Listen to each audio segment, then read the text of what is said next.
Okay, and now we should be live. So, the silence. And welcome to Bravo Team episode 21. I am one of your hosts, Aaron Brotherhead Moss. And as usual, for on and off, joining me is my somewhat regular co host, Articulated Chad. Hey, Chad. Hello. Hi. Your nice cup of Joe there. Very nice. Yep.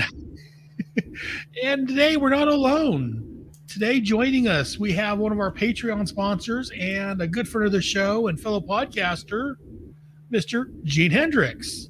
Hey, Gene. Go, everyone. Doing good. Thank you for having me on. Always a pleasure to talk to you. Yeah, we talked not too long ago on Head Speaks, and now here we are over on one of my G.I. Joe shows. It's always a pleasure having you aboard, Gene. I promise to your listeners I will not ramble anywhere near as much as I did on the Star Trek episode. Well, we'll see. But since I have Chad with me, you can pretty much guess what we're talking about today. It's going to be something toy related because I have Toy Guy Chad, as I still like to call him. But no, actually, this was an idea by our guest, Mr. Gene. He suggested we talk about the high-priced, high-end G.I. Joe ticket items. You know, that's a great idea. You mind coming on? So here he is. So before we get started, just a little bit, Gene. I mean, we've talked with Chad before about his G.I. Joe passion. Yeah, Gene, don't worry about me. Chad, and we'll get some more thoughts from your beer directly. Gene, what is your G.I. Joe origins? How long have you been into it? For quite a while. I'm a Star Wars kid, so I have a whole mess of Star Wars toys. But I also had a lot of G.I. Joe stuff, and there are certain members of my family that are in the military. My grandfather was in World War II. My uncle was in Vietnam. So it was one of those things where, military toys, no problem. But I got into it via the cartoon, not the comic book. You would think with me it would be the other way around, but I actually didn't read any of the comic book until I was in high school. So I saw the commercials, obviously, because that's the way they get the toys on there. But it was just something that come home, put on G.I. Joe. It was just one of those afternoon activities that I would have. And my sister wasn't all that thrilled, simply because I'm one of those that, if I'm going to play this, I am going to play this. So I would take over the living room with my stuff. And, I wasn't one of the few lucky ones to have the flag. So the coffee table in the living room, that was the aircraft carrier. Very nice. And nice segue there. Since you brought up the flag, like I said, Gene's idea was to talk about the high-priced ticket items. So that's what we're going to talk about today. Before we get going, Jim Mill, and I hope I'm not mispronouncing that, Jim. I probably am. And Kevin Reitzel, the Raider nerd himself, are both joining us in the chat. What's up, Kevin? I wore my finest shirt for you, buddy. Hello to all from Jim, and a what's up, guys, from Kevin. Glad you guys could join us. Sure. So before we get to actually start talking about the toys, let's talk a bit about the term big ticket items. So again, I'll go first to start it out. And no, Kevin, this is not the Silver Mirage podcast, and I'm sure we won't be mentioning that today. But you want to see me break one right now? Hold it up, and it'll just fall apart. See what you do. Look at it. On the list, but I got to scroll way down to find it. But again, when I got started in G.I. Joe, like I said before, I got started a little bit later because I was a little older.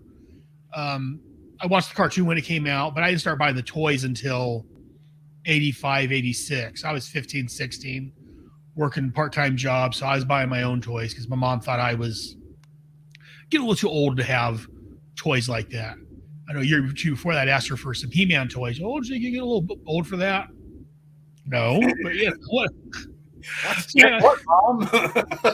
I got a job with buying my own GI Joe toys, so I never bought any of the high price ticket items for the most part, just because those were more regular GI Joes I could buy or more comic books. Because again, that's when I was also starting my addiction to comics. So things had to make way. But yeah, for me, the big ticket items was like the flag and the terror drone, things like that. And I said I didn't have any of the big. I had some of the larger vehicles, as long as you get too outrageous. But we'll be talking about that. Yeah, Kevin's evil parents. Yeah. Yeah, I still love my mom. But anyways, and from Kevin, finest. And so, Chad, when you were into GI Joe, when you were younger and into GI Joe, did you get any of the big ticket items, and what was considered big ticket items to you? What are your thoughts on that briefly?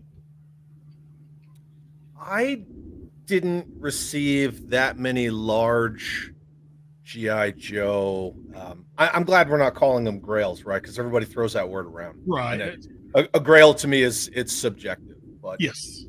I didn't receive many of the larger, let's just say, play sets. I got a lot of vehicles. I remember I had the headquarters command center. I didn't get a Terrordrome as a kid. I definitely didn't get this monster, right, the flag, as a kid. Yeah, just pretty much the 83 headquarters, and a lot of vehicles, though. A lot of vehicles. I also was a Star Wars kid, right? Because I'm like pushing 50 now, and 77. I remember being in line to see Star Wars as a kid and getting all the toys, and my mom got me the Death Star, and I remember all that stuff. And once G.I. Joe came out, I was all in with Joe.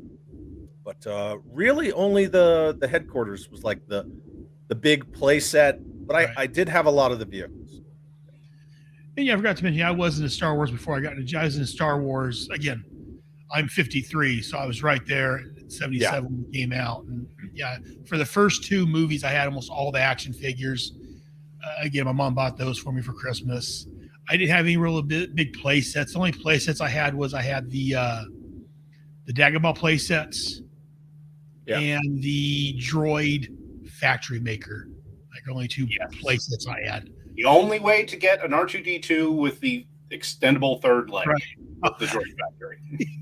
Yes, I had that one. So, but so did you have? What does the big ticket items mean for you? And what did you have him when you were a kid?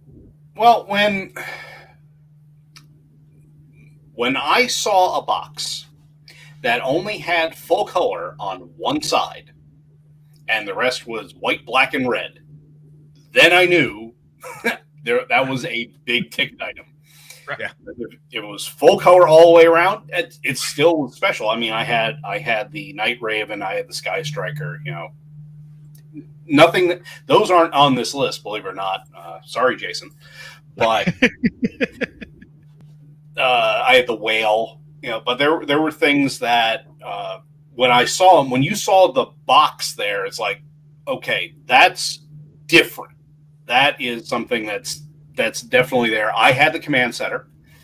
I also had the number one item on this list. We will pause on that just to to tease the listeners. Dramatic effect. Yeah. Yes, Of course. But I had a bunch of vehicles. I had a bunch of figures. I had the hooded Cobra Commander, stuff like that. So, in case you haven't figured it out yet, I was spoiled. Yep. Some parents loved him. Oh. So yeah, it was just one of those things where you saw something and it was, oh, that's unique, and you just immediately understood that I am very lucky to have this. And yeah, like Chad said earlier, this is the big ticket items, not necessarily the Grail, because I feel like much like Chad, the Grail items are basically very subjective, and what may be a Grail for me may not be for Gene or Chad. So these are just the big ticket money items. So yeah, and I definitely don't think that price dictates Grail, right? Because money's just money. No. You know what I mean? Like, money has nothing to do with availability and things like that. Right. You know, Yeah, like ranks on your list. I could be a Tiger Force collector, right? So I may not have this one piece from Tiger Force, but you guys may. Oh well, I don't care about that. So Right. Yeah. just it's whatever your own internal collector says this is what I need.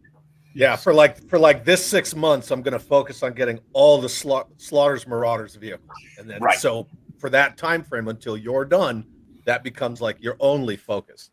Yeah, I'm definitely a focus collector, so I don't. Yeah, A lot of people give him crap, but this is one of my girls I finally got a hold of, Raptor. I know he's corny as hell. Again, he was in the first G.I. Joe comic that got me collecting them, so he's always got a special place in my heart. So There you go. it doesn't matter how much it costs. Yeah, right. That's all that matters. Yeah. And maybe we'll have a talk about that one of these days. But today we're hearing about the big ticket items.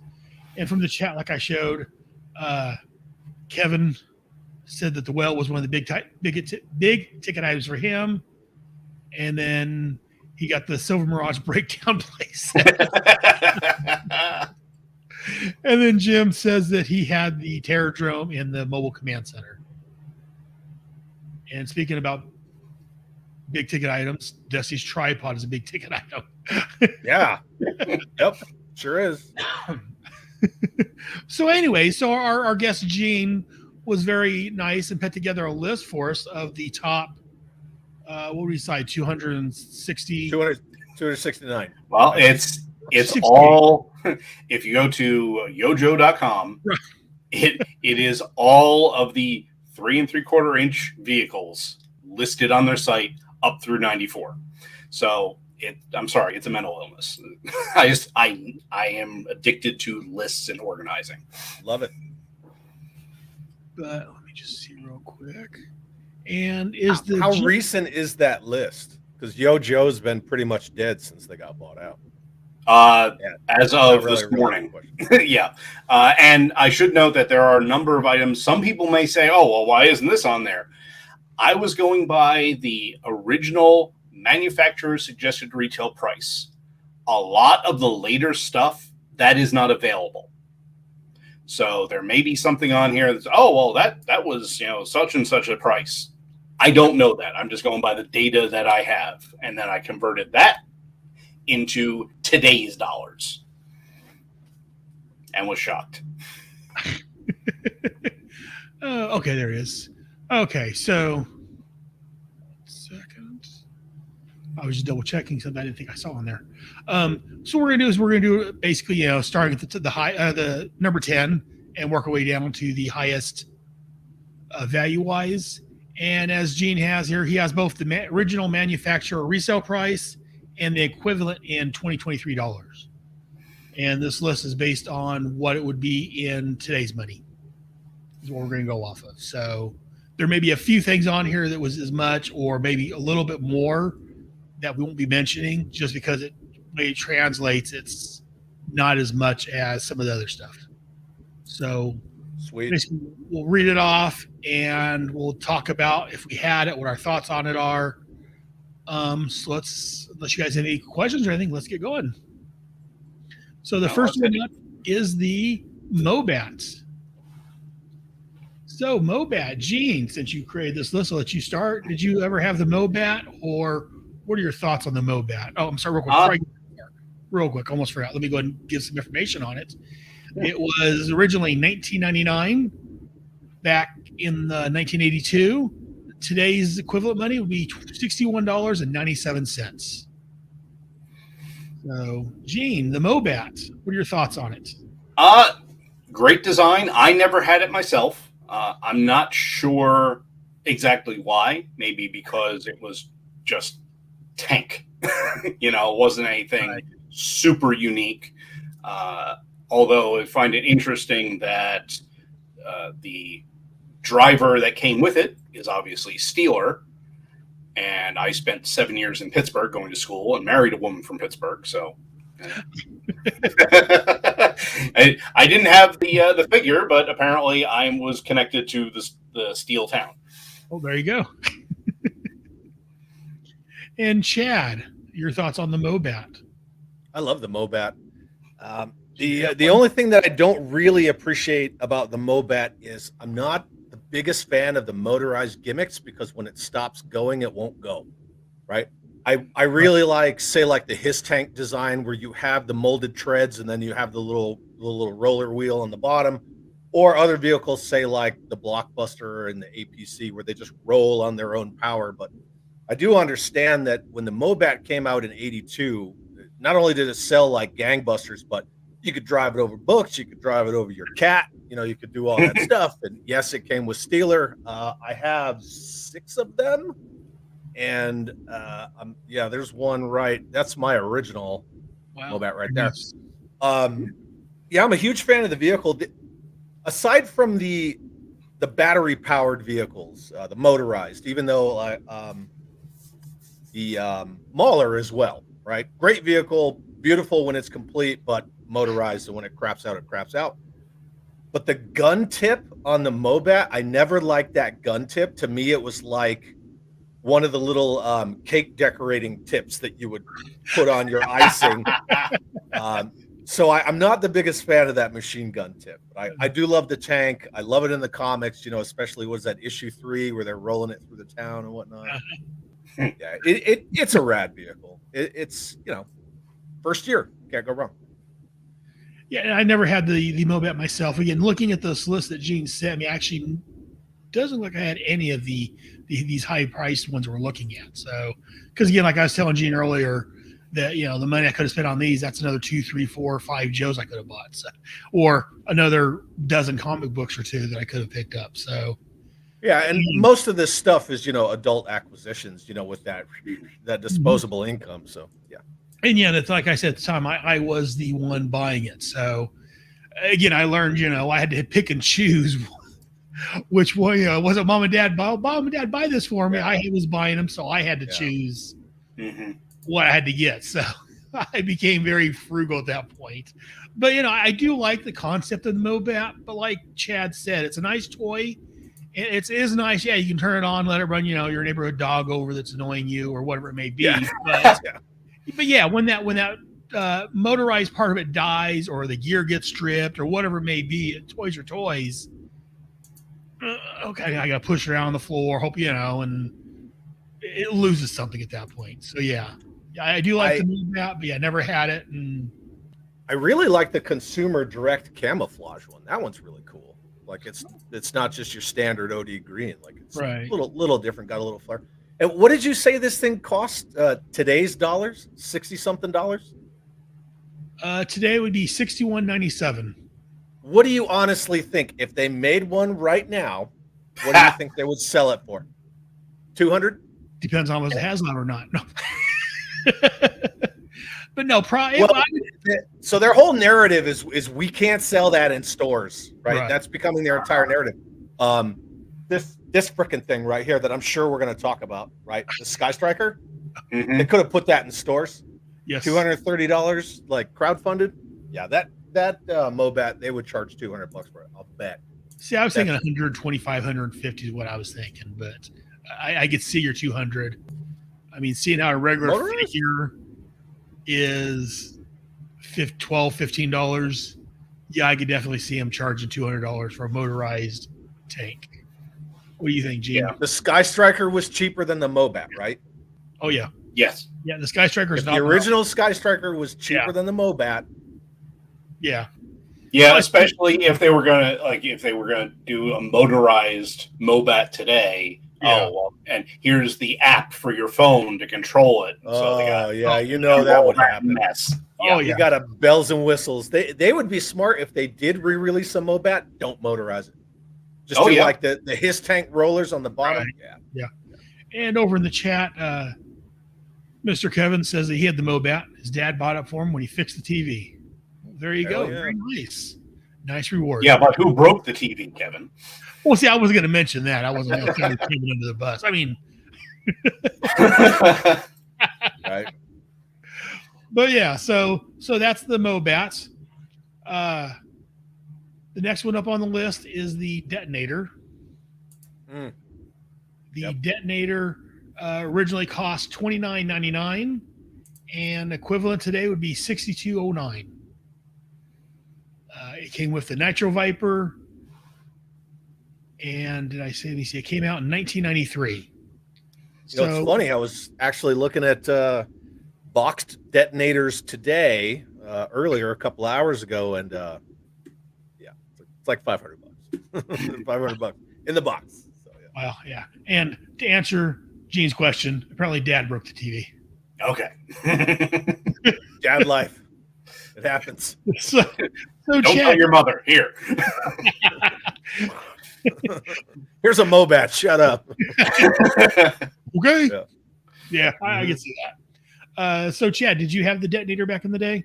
No, I was already out of GI Joe by the time the detonator came out. On my Neon at Night stream, I've discussed it at length. Yeah, it's a rad vehicle as long as that hose stays together when you actually hit the plunger. That little foam rocket will fire really far. Oh wow! And this is another one of those vehicles where, with the whole Tonka Kenner acquisition and Nerf and all that stuff, that's when you started seeing all these brands kind of crosstalk and bleed into one another. And that's where you get that Nerf launching action with the detonator, which is really cool. And the Nitro Viper is a great figure. I mean, obviously it's, pretty much a repaint, right, of the driver for the Hiss 2. But yeah, it's a fantastic vehicle. I do not have one. It is on my short list, and I will have one soon. Right on. Good luck to you there, man. Oh, And, thank you. Gene. Yeah, I did not have this one. Like Chad, this was well after I was done collecting everything. And it, just looking at it, is probably not one I would have asked for to begin with. Just the idea of shooting something that far, I don't think I could have gotten away with it. And also, a foam missile, my dog would have been all over that. It would not have survived. No, it wouldn't have lasted long. And yeah, I too never had the detonator like you guys. I'd gotten out of the toys. In fact, I'd moved out of my mom's house and sold all of my Joe stuff by this point. So yeah, I was definitely not buying at the time. And actually 93, that's when I was my oldest, my kids were born that year. So I was more worried about buying diapers and baby food than like Joe toys at that point. I didn't The mam's coming to say goodbye. Hi. Commander, hello, how you doing? Just saying hi. Happy President's Day. Yes. Yep. She's like, sorry, she's taking off. She's got to go tutor some kids. Okay. But So 93, right? 93. I was in Somalia in 93, so there was no chance of me getting this vehicle in 1993. no, doesn't sound like it. But I say, yeah, the missile shooting sounds interesting, but just looking at it, yeah, this isn't one I would have rushed out to buy if I was buying at the time. It's a great vehicle. It holds a lot of figures. It has a few really small parts. It has that little hose that if the hose dry rots or the ends lose that positive pressure, you're not going to get the launching feature.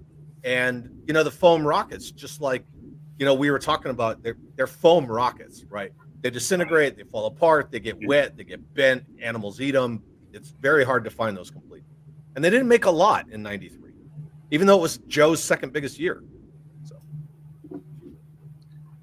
So that was the detonator. The next one on our list was from 1993 also. It was the Ghost Striker X16.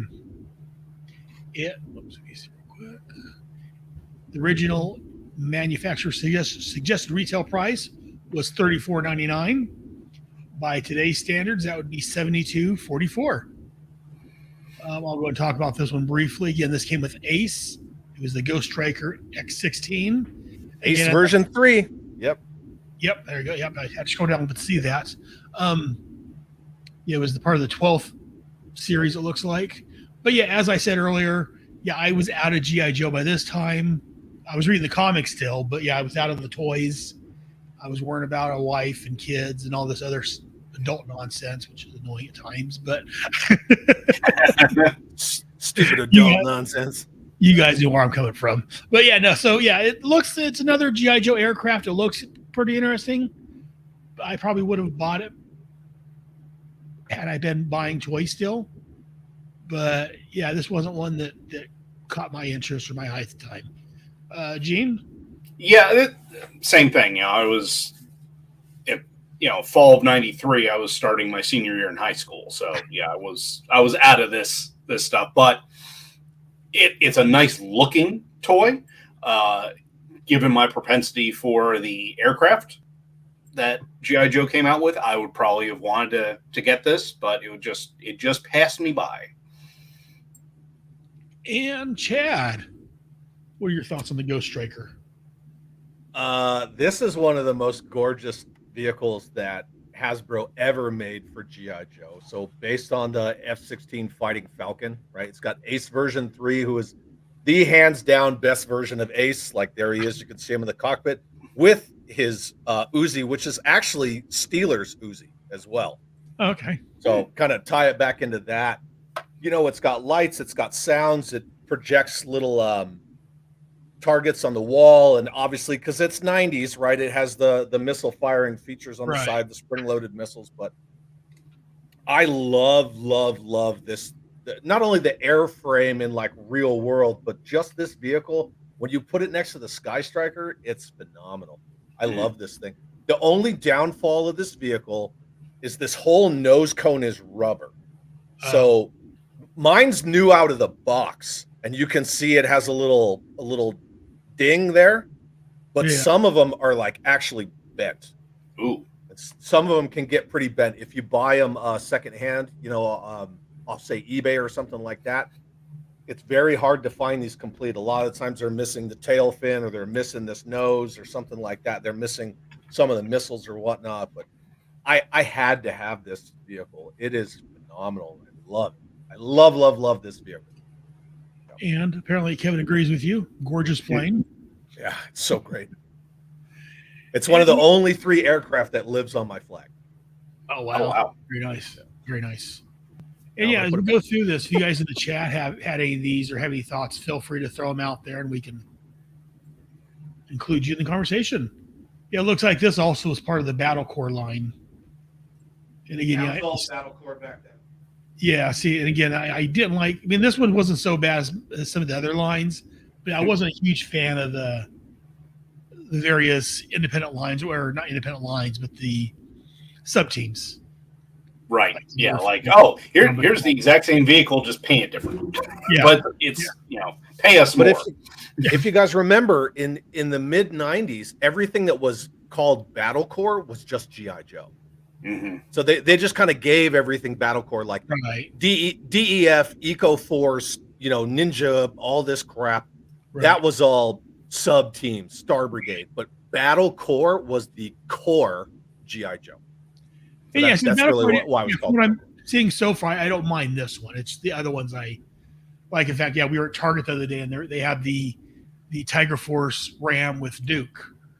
That thing is eye cancer. I'm sorry. I can't with classified anyway. Like, I don't even call it GI Joe, and I go from like 2 to like 11 when we talk that 6-inch crap. But that thing is eye cancer, man. It is. I look at it, I'm like, classified line. Yeah, the way it's like, we got some extra money. You want to get this one? I'm like, yeah. See, I've got the original Ram with Breaker. Here's a Tiger Force Recondo. I'll get this one. Yeah. Otherwise, you want to get this, more expensive toy? No, I'll stick with the Recondo. They get people with that FOMO. They know if they put out Tiger Force, Recondo, and Bazooka first, people will buy them because then they'll buy the original versions when they repaint them. If they did it vice versa, people, yeah. See, except for the onesie twosie completists, people wouldn't care. Yeah. See, I had the Tiger Force Bazooka on my pre-order at Hasbro, and then I heard that eventually they're going to come out the regular Bazooka. But you know what? Cancel. Because I've complained about I don't see Bazooka being on a team sneaking into things. His name's Bazooka, for God's sake. That's why they killed his ass immediately off screen in Resolute, because he's one of like the most disliked Joes. And speaking of Recondo and Tiger Force, Kevin Reichel declares he that is handsome. He is, yeah. Tiger Force Recondo. Yes, and He's not wrong. No, he's 100% accurate. Yes, yes. But that was the Ghost Striker. That was from 1993. Going back in time by a decade, we look at from 1983, the Headquarters Command Center. This was originally $24.99. Today's I'm not price picking it up. $75.06. Won't pick it up. So, Chad, you ready to start? Get some thoughts on the Headquarters. No? I love it. I love everything about it. So, one of the things that I always get into with people is, oh, well, it doesn't look like the pit. So, first of all, the pit's underground, right? Right. And it's not supposed to look like the pit or their headquarters from the Sunbow series, which came years later. It's actually based on the little field expedient headquarters that they have dropped off in crates and they build in the comics when they capture Cobra Commander. Yeah. And it is a dead ringer for that little field expedient headquarters. So Yes. I love it. I love it for that it jumps right off the comics page. It's got a jail. It's got the computer consoles. It's got the 2 bays on the side, like one comes up.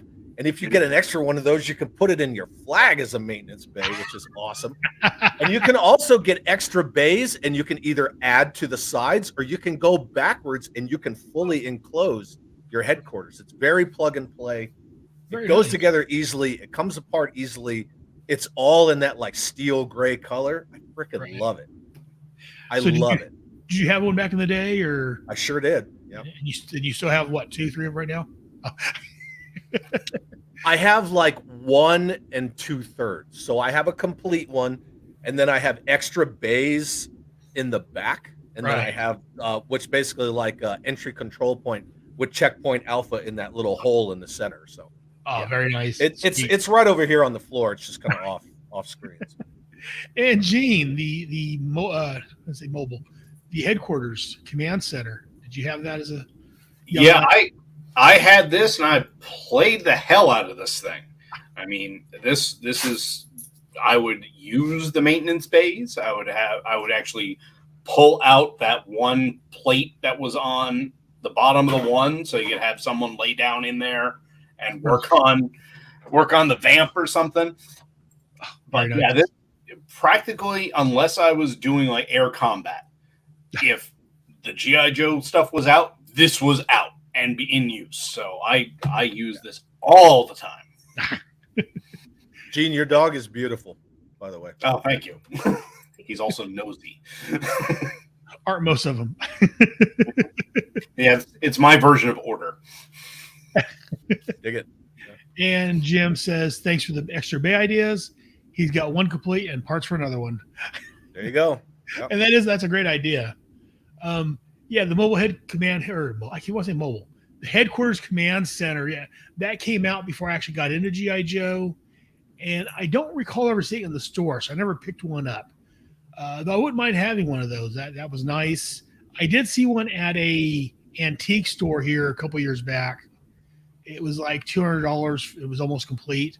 I thought about picking it up. I didn't have the extra cash again. Adult responsibilities.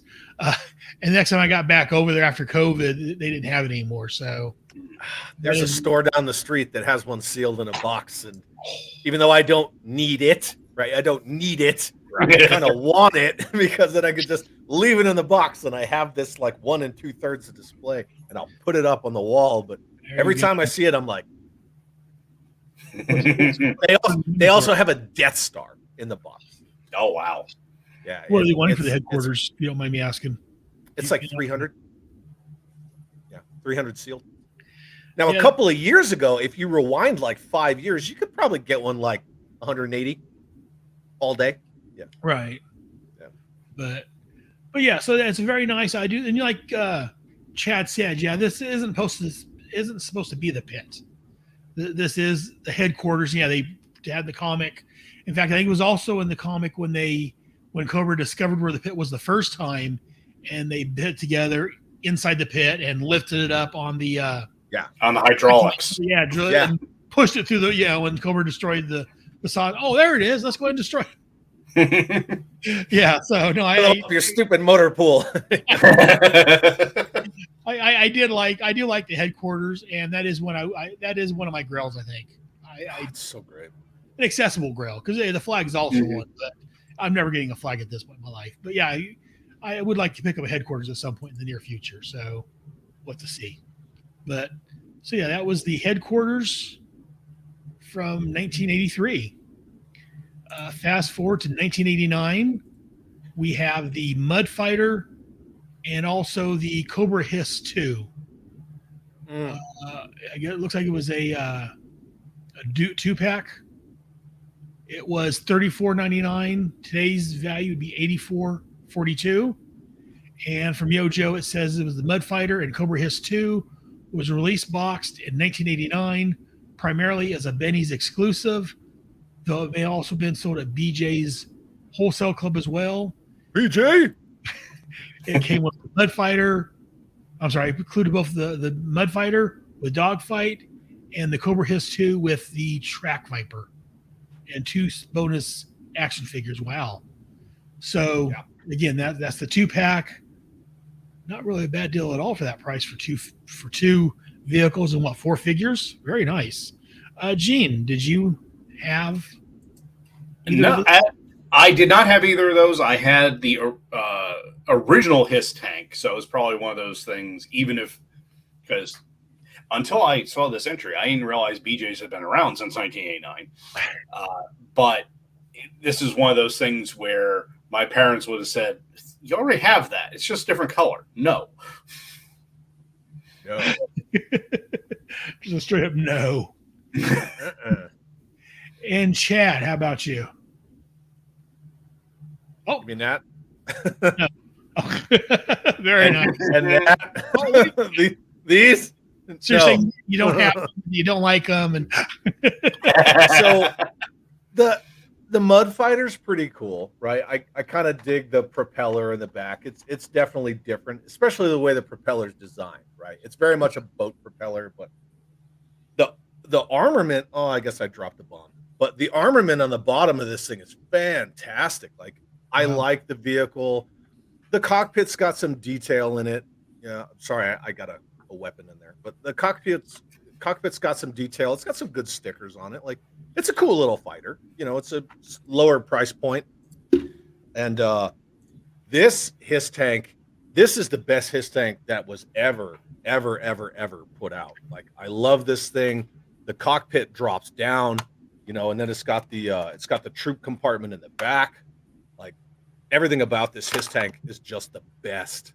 oh, very nice. Yeah, it's even got the troop rails. And sorry, I slid that thing all the way out. Anyway, I'll put that back. I love this Hiss tank. I love everything about this Hiss tank.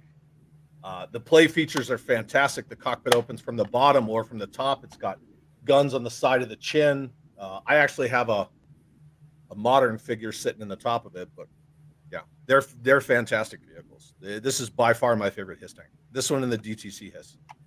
Very nice. And Jim from the chat said he had both of those separately, not in the exclusive packaging. His 2 is one of his favorite vehicles. So it looks like Jim agrees with you there, Chad. Yeah, this thing it's so awesome. Like, everything about it. And yeah, like I said, this was 93, so this was again after 93. No, sorry, 89. No, 89. So, 89. So again, that's when I was getting. Excuse me. That's when I was getting out. I moved out of my mom's house at that point. I was living in a different town with some friends. So yeah, I missed out on these. I would like to think if I was buying the toys, I probably would have picked these up, especially if it's 2-pack.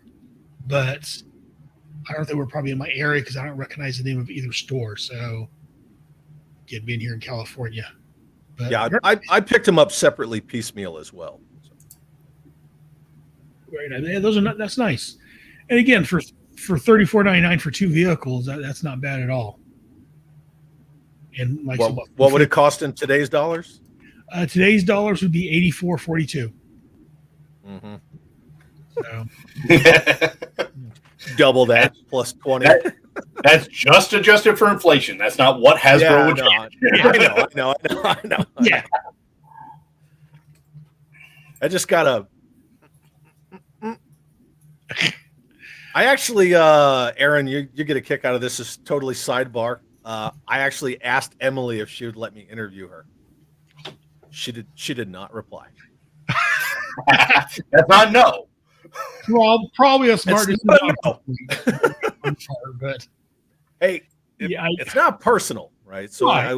I wouldn't be like that. But I have nothing against Emily herself. No, that's another rant entirely. Let's go ahead and move on to the next toy in the lot. moving on. Next one on this list is the Mobile Command Center. Oh This yeah. Came out in 1987. Mm-hmm. This was originally $34.99, and again, the equivalent price today would be $92.15. That is crazy. That combat tackle box was only 30 something bucks. It's Yeah, I know. huge. It's freaking gigantic.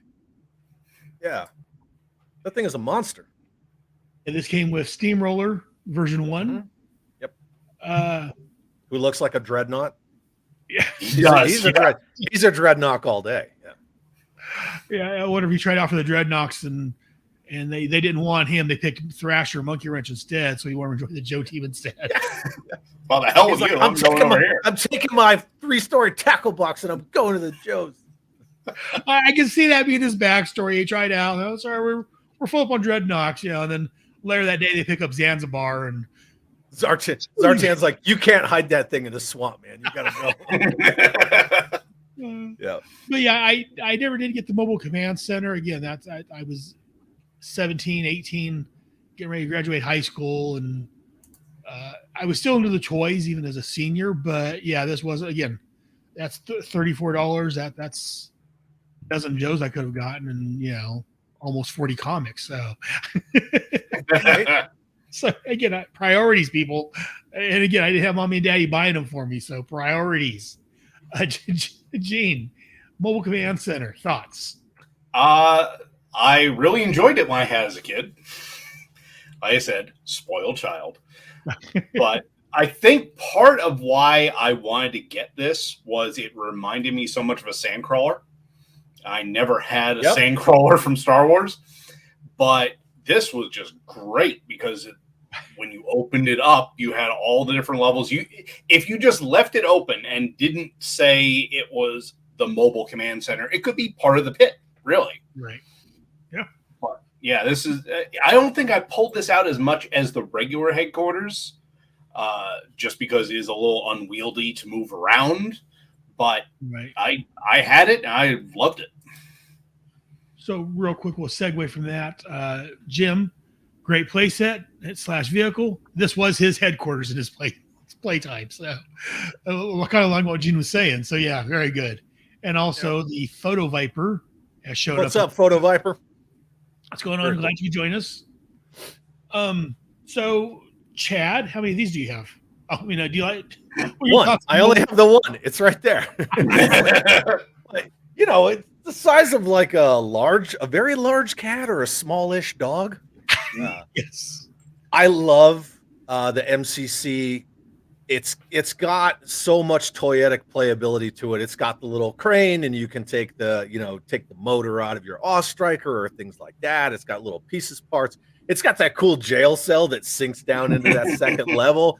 It's got the cool little command center where the chairs actually slide. And I really thought that was a cool feature. Whereas like in the original 83 headquarters, you just got, two little chairs on pegs, whatever. But in the MCC, they slide across, and it has that really cool, like clear plastic, almost looks like the Star Wars little tracker boards that they had. It's a great vehicle. It's got an escape chute. It's got an elevator. You can fit three figures in the cockpit. But it's definitely one of those, if you don't have it complete, it'll take you some time to complete it. I did not get mine complete. It took me a little while to get, the little missile launcher that sits on the back. It holds the 4 little missiles on the rack. That was kind of a pain in the ass to get that. But yeah, I love it. It's fantastic.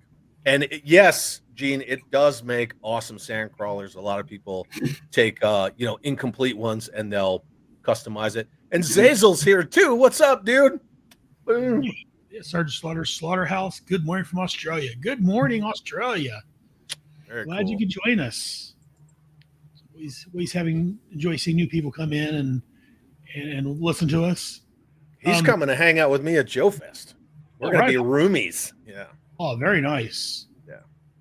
Sounds like fun. Anyways, yeah, I didn't have this one though. Hearing you guys talk about it, I wish I would have spent the money to pick it up. It sounds very nice. The photo I'll grab him. I'll grab him. Is the Steamroller the crown jewel of the MCC? Such an underrated character. Is he though?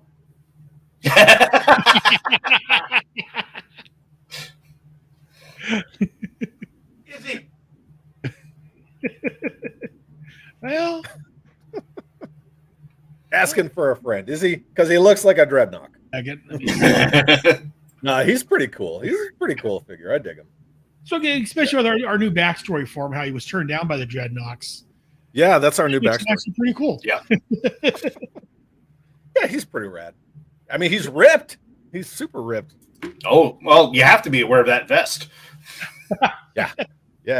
Yeah, to go around like that, you got to be confident. So You know, I know we don't really. How cool is the sculpt for his waist piece? Yeah, with his freaking 6-shooter in it. That's super cool. He got that 6-shooter right there. very nice. Also, I will say, I know it's kind of off topic. As someone who's worn live M67 fragmentation grenades on my person before, that's bold. That is a bold move right there. One false move and you're bye-bye. Phil's here too. What's up, Phil? Yo, Yeah, Joe, sure. buddy. Treasures for Trigger joining us also. Welcome. And Photo Viper says trucker hat and even a chain on his wallet. Yeah, 100%. Yep, it's right there. Hold that up again. Yeah. You pull it up bigger. There you are. Yeah, No, right there. I swear to God, he was trying out for the Dreadnoks. He's got that big old like biker trucker wallet hanging out of his pocket. I mean, the sculpt on this figure is great. It Between really the hat and the chain on his wallet, and just everything about that. Yeah, that screams Dreadnought wannabe right there. He's awesome. Yeah, it's making me wish I would have got that toy now. So from there, we go back to 1986, the Cobra Terrordrome. This was again 1986. Originally was $44.99. Today's money would be $122.81. The Terrordrome came with the fire bats. I never had it. Again, it was $50, and it's one I always eyeballed when I went to the store. But I got new comics coming out this week, or this. I need some gas in my car so I can go hang out with my friends. Maybe I better not. So I never. Aaron, I'll give you this, man. This is a start of your Terrordrome. It's a spare launch tube. You can have. Oh, very nice. I'll give you this spare launch tube, and you can be Very like, the nice. start of my Terrordrome. Very nice. And we Just also sitting down here on a shelf. Take me on full screen. Get a minute. whole thing's up on full screen. JLS Comics joins us. Hello. Very cool. Very, very cool. And yes, thank you. As Sergeant Slaughter says, if you guys are watching, yeah, hit the like button. Again, I'm horrible with these YouTube things. I don't promote myself enough, I guess. But yeah, hit the like button, hit the subscribe button, and join us. This is actually a really cool topic for a show. Thank you for. Oh, yeah, doing this. thank Gene for suggesting. Like I said, I'm always open. I was to, thanking Gene, not you. Oh, Yeah. Just kidding. I'm kidding. I'm sorry. No, continue talking. What do I care? Yeah, I'm well, just I raising mean, my voice now. we all three of us could just go on and on and on about this Yes. stuff. So I figure if a little more focused, maybe Yes, we can have a reasonable amount of time. Yeah, so yeah, we'll focus it down. Maybe we'll do some other ones later on or other. Yeah, these are interesting conversations to have. I like having Yeah, you very guys cool. on, especially Toy Guy Chad there. I don't care what you say. I still call you Toy Guy Chad. Can't, dude. Can't do that. So Anywho, Terrordrome. yeah, the Terrordrome. Did you have this one? And I guess for you, the question is, did you have this one, and how many do you still have? Oh, Did I have it as a kid? yes. No. Do I have it now? 2. Yes. Oh, very nice. And And what are they're your they're thoughts on stacked one on top of the other, and they spin around. So Right, Sweet. because I'm a Chad. I got to be extra, so I got monitor stands, like round Right. computer monitor stands. Okay. Put one on the bottom, set the Terradrome right on top of it. I took the launch bay out of the second one, so it would sit flush with the first one. Oh, okay. Yeah, so I just have two of them stacked, and they both spin 360. Oh, very They're right, interesting. right on that. Yeah. Look at man. See it right there? Yep, I see it over there, over in the And corner. then there's my headquarters. Yep, right there. There you go. Very nice. I Very- never turn this camera either. Woo. Very nice. Good to see. And Gene, the Terradrome. I How much love did the you first design like of it. Well, I love the design of this. They didn't love me like this much. They loved me more. But I never had this as a kid. I don't know if I actually especially wanted it. A lot of how I played with G.I. Joe was Cobra was on the attack. They weren't defensive. So like I could have the Fang coming in and here comes Wild Bill to defend the headquarters and stuff. It was never G.I. Joe attacking Cobra. So never saw their base. yeah, so I never had need for this. That actually makes a lot of sense with like a ruthless terrorist organization determined to rule the world. Why do they have like hard structured bases? Right. They should be Like- mobile. Yeah. Well, Yeah. you It's have to- called terrorism, right? So like you attack and then you fade away. That's what terrorism is. You have to have somewhere for Cobra to hang all his decals. Cobra Commander hang all his Cobra decals and slogans and all that. But then again, like the Terradrome playset, as we were talking about the 83 headquarters, that's not based on the Pit or Sunbow. And this Terradrome is based on the comics and their mobile Terradromes at Cobra Island. So yeah, but yeah, I totally get what you're saying. And yeah, in the comic, they were selling the Terradromes to other countries, and they were making They would just airlift them in and there you Yeah. go. Right. Just drop them down. Yeah, we've recently covered in the comic where they first brought out the Terradrome in the comic. So yeah, very nice. So good. So And we got good. some chat going on over in the chat.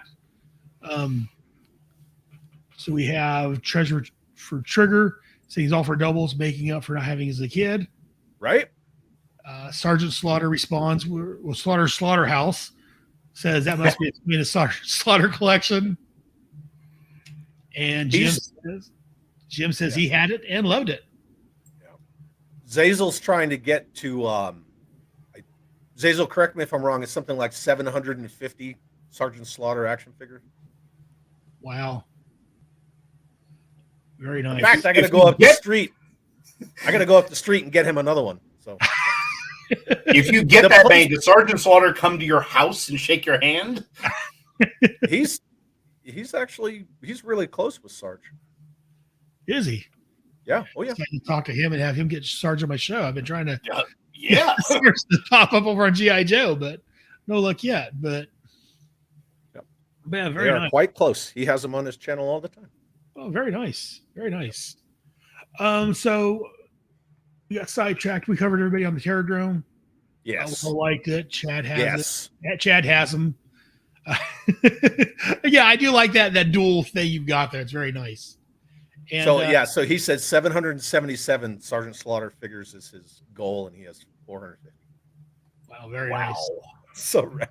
Best of luck with that. Yes, very You're much. about to have 451 here in about a couple hours. So. Very nice. That's everyone's got to have a goal. That's a nice goal.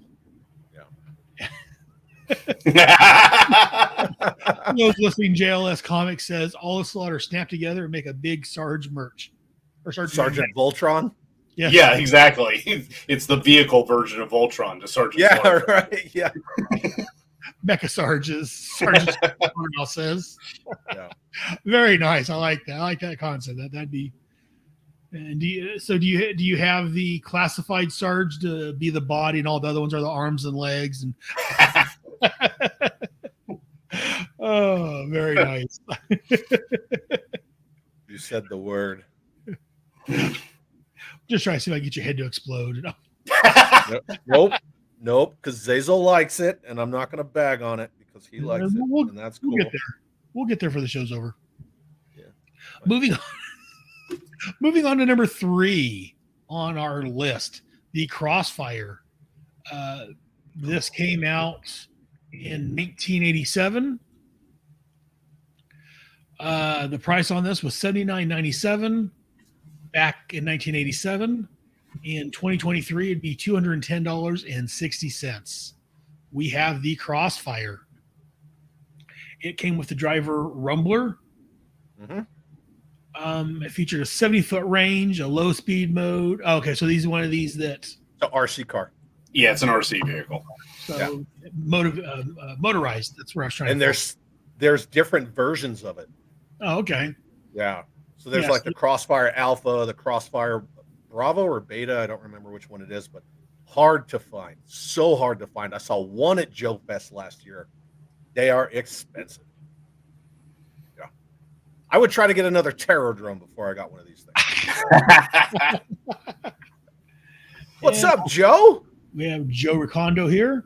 Very cool. Hey, Joe, glad you could join us. He says hi to me. It's your channel. Half these people are here because of you, so that's all right. I'm not gonna No, knock. they're here to hang out with us. Us. But and I appreciate all you guys joining us. Thank you very much for joining us today.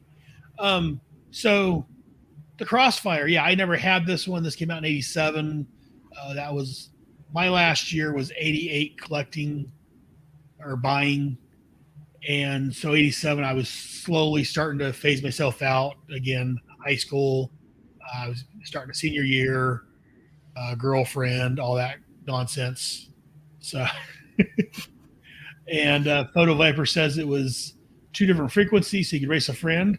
Very nice. Yeah. Very nice. That's cool. Joe, don't be sorry, man. Don't be sorry. We're just No, kidding. definitely. No, I'm glad. I don't care if you're here for Chad or Gene or just because you're bored and drunk. You're Hell a yeah, viewer. it's That's a the important holiday. thing. You were It's a holiday. and you know everyone's got something's got to be everyone's first. So definitely. Zazel's probably drunk right now collecting sticks. We have to work hard to be drunk, but that's another story entirely. I'm trying to find a picture of this Crossfire. So as Sergeant Slaughterhouse once again reminds us, again, remember hit the like button and subscribe. And oh, there we are. Hang on a second. Pictures. So guess what that means? Oops. Oh, it's Alpha and Delta. That's what it is. I'm sorry. Why can't I make Yeah, you bigger? there it is. That's okay. There it is. There we are. Alpha Very and Delta. nice. And this is actually the Mike Belomo guide, 3rd edition hard copy. Thank you. But yeah, there it is right there. So, And Joe says he just Alpha and Delta. Alpha and Delta. Mhm. There we go. And again, I like Sarge's secret. He's always drunk. I can't argue. Oh man, functioning alcoholism. Yeah, I lived that for years. I'm a federal employee. I should be drunk all the time. Anyway, that's another story entirely. So, Yeah, you and me both. Gene, what were we talking about? The Crossfire. Yeah. Motorized, the RC. Do you have this one? Yeah. I did not. I honestly don't think I had any RC vehicles as a kid. Probably because I would end up getting underfoot. So, How to run your dog well, indoor cat. where we lived was the vast majority of the yards were grass. And at this point, we lived in a house where the front yard actually it was level and then all of a sudden drop. So the only place I would be able to play with it would be in the driveway. And for some reason, my parents didn't like me playing where cars would go. So I didn't get these a lot. Oh, yeah. You had some of those caring parents I've always heard about. Yeah. Look at you, you sheltered kid. Go play in the road. Hey, Oh, I man. could play in the backyard with a hatchet all day. I just couldn't play Yeah. out in the front. Yeah. Take those lawn darts and just throw them up. Oh, where's it going to go? And so, yeah, Joe says, yeah, Alpha and Delta were different radio frequencies. So the streams didn't cross because, again, as we learned from Ghostbusters, do not cross the streams. Yeah, they had different That would be labeling and bad. stuff too. And JLS says it's 5 o'clock somewhere. Yep. And Photo Viper from the chat says he never had the Crossfire, but he's got the MUV remote control Jeep from the VVV line. Valor versus Venom. Yeah, absolutely. Very nice. Yeah, in '87. Yeah, this was when I was girls, high school, getting ready to graduate. Yeah, I didn't get this one.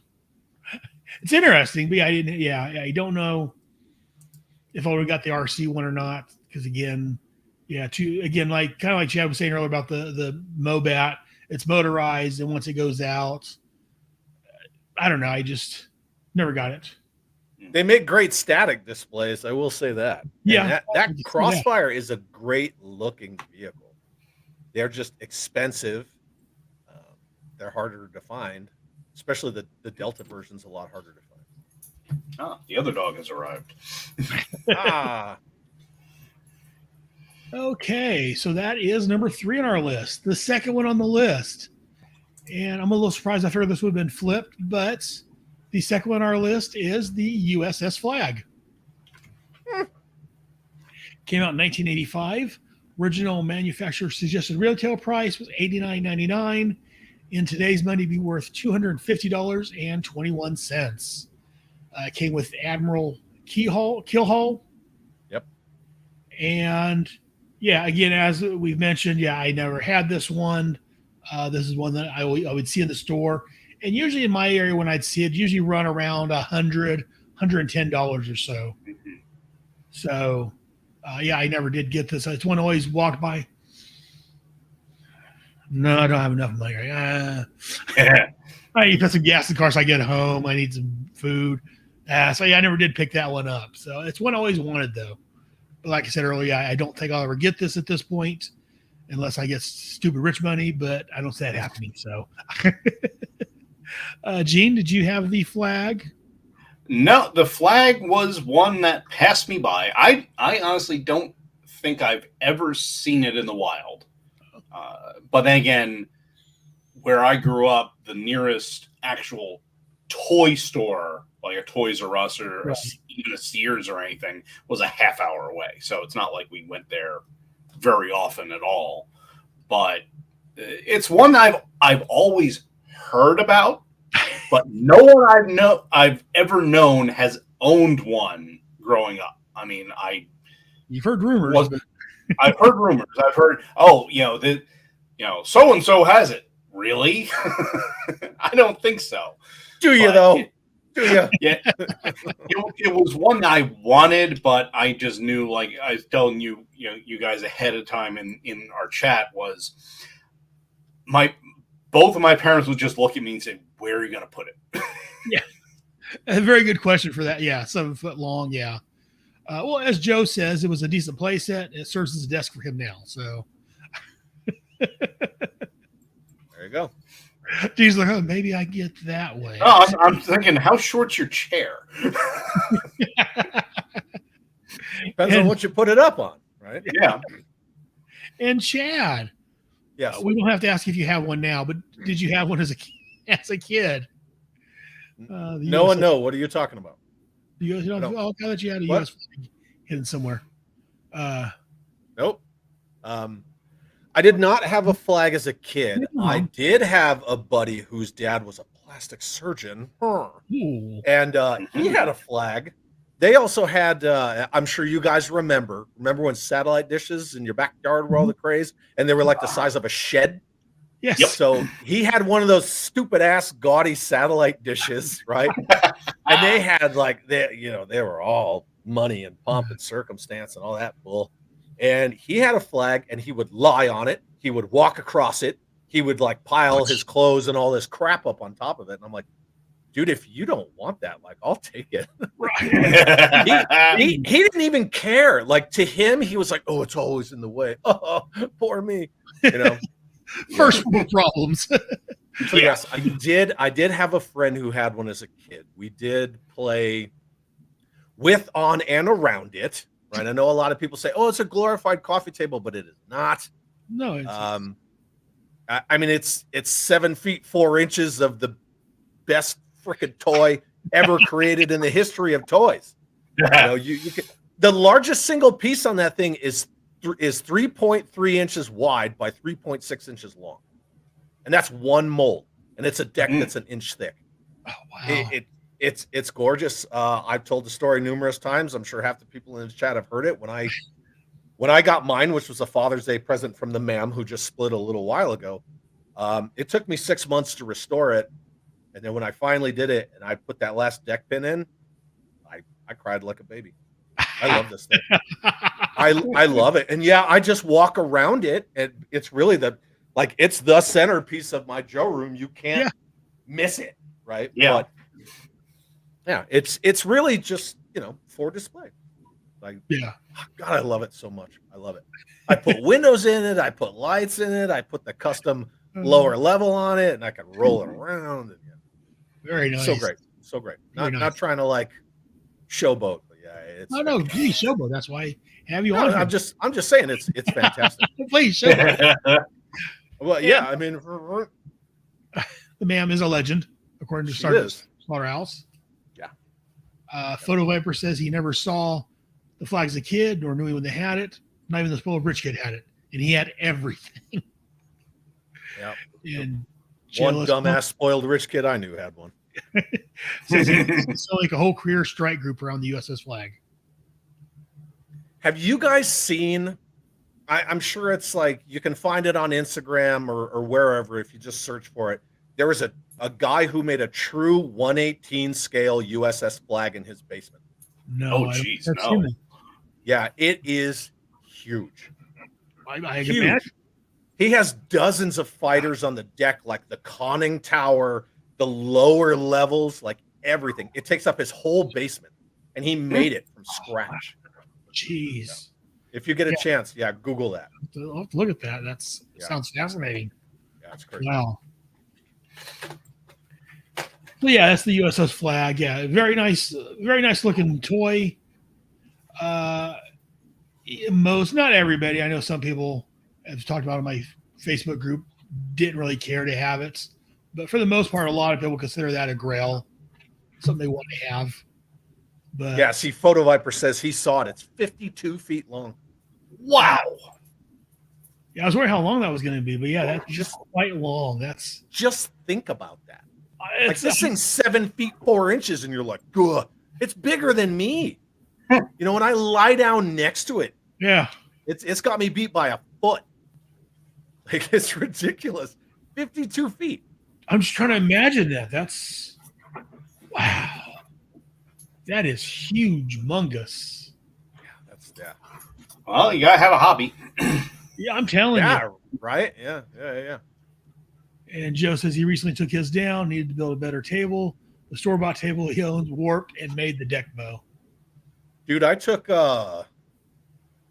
two 3x7 pieces of 3/4 inch plywood and cinder blocks. I just made a big island right there. That's all I did.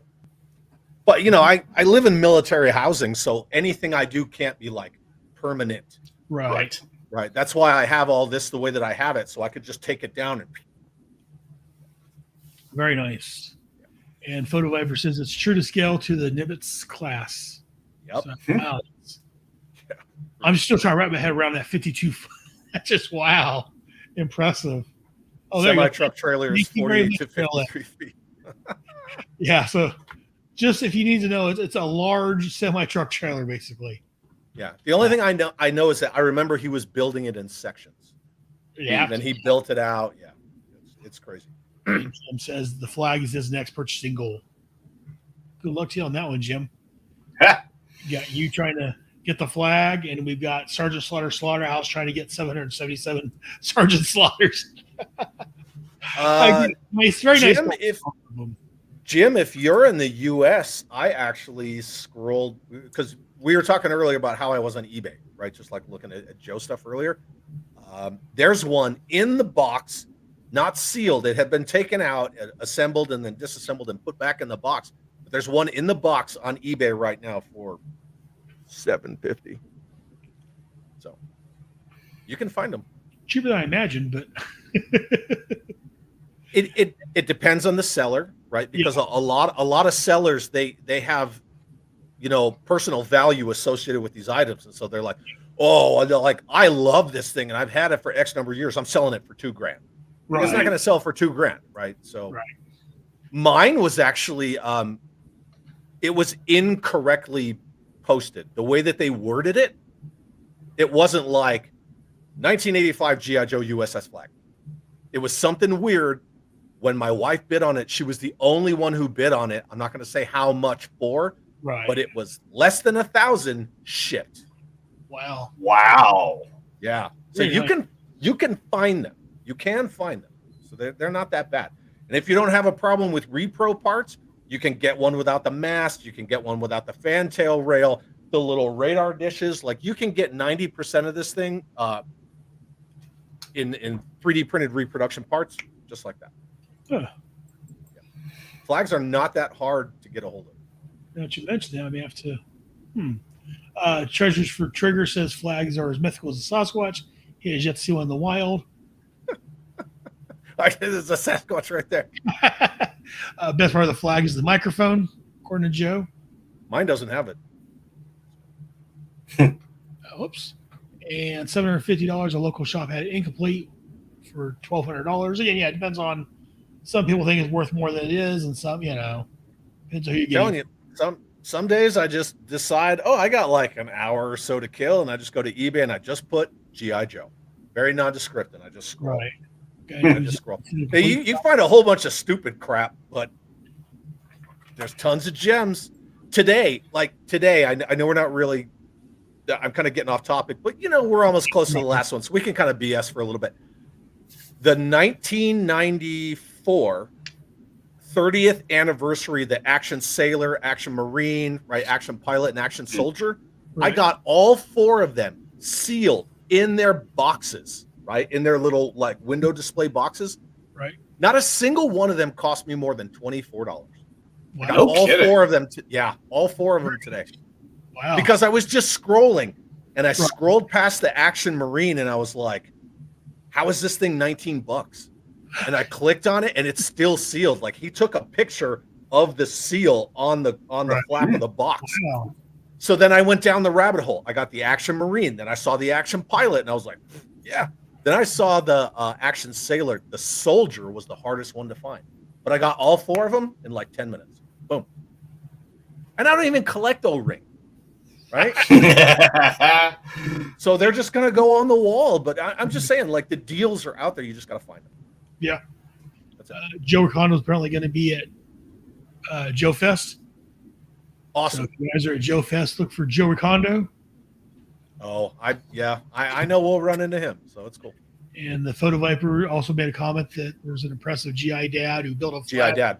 from Yep. wood and is constructing the Snakehead plane from wood. And he has progress videos on YouTube. I think I've seen that.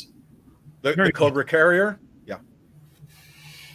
And moving on, unless you guys want to flag some more, I mean, we could spend, I'm sure, another hour talking about just the flag. And you can look at what Chad has behind him there. But the last one on the list, 1987. Manufacturer resale price is $99.99. $23 value is $263.33. The Defiance. This is the space shuttle for GI Joe. This came with both the astronaut payload and the crawler gantry driver hardtop. Yep.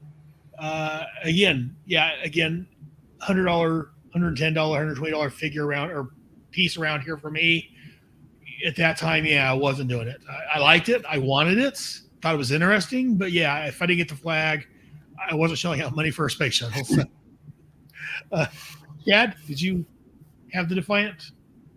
I did not have the Defiant. And this is actually a good conversation piece because the Defiant is impressive, right? It's graphic, it's drastic, it shows like how Gangbusters Joe was again, right? So this is 1985 and 86 was Joe's biggest year, not 85. And so they're like, oh man, let's make this thing. And it like closes up like this and it's 3 vehicles in one because the crawler's its own vehicle. Right. Then you have the actual booster shuttle, and then you have the main like glider type shuttle, which is basically the Crusader, right? Mhm. Right. And then it comes with those 2 figures, but it has so many things involved in it, all the little pieces, parts, all the little accessories. But the one thing about the Defiant that a lot of people don't really talk about is it was kind of poorly constructed. It doesn't really hold up under its own weight.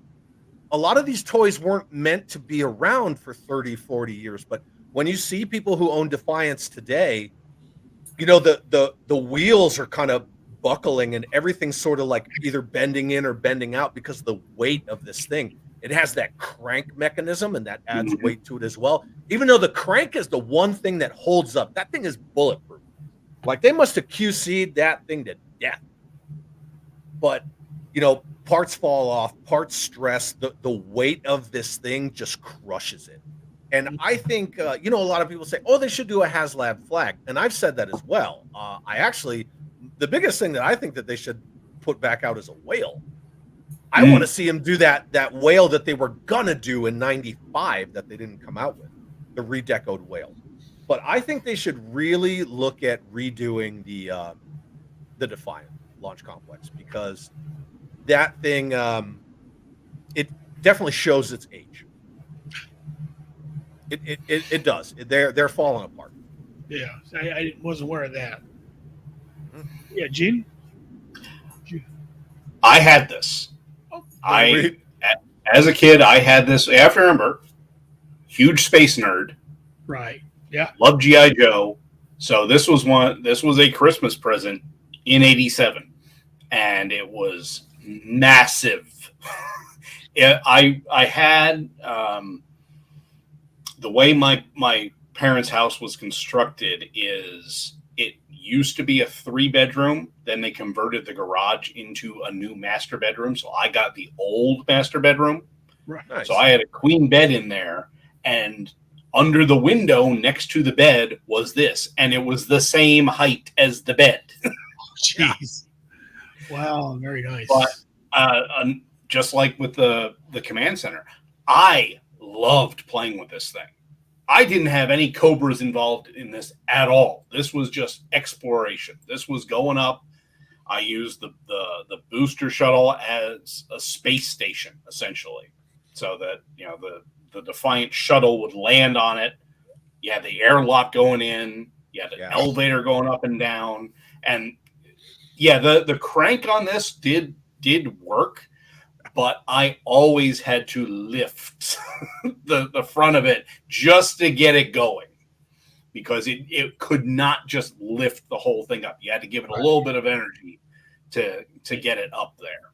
Like Chad was saying, she couldn't support its own weight. And Yeah, I mean, it's heavy.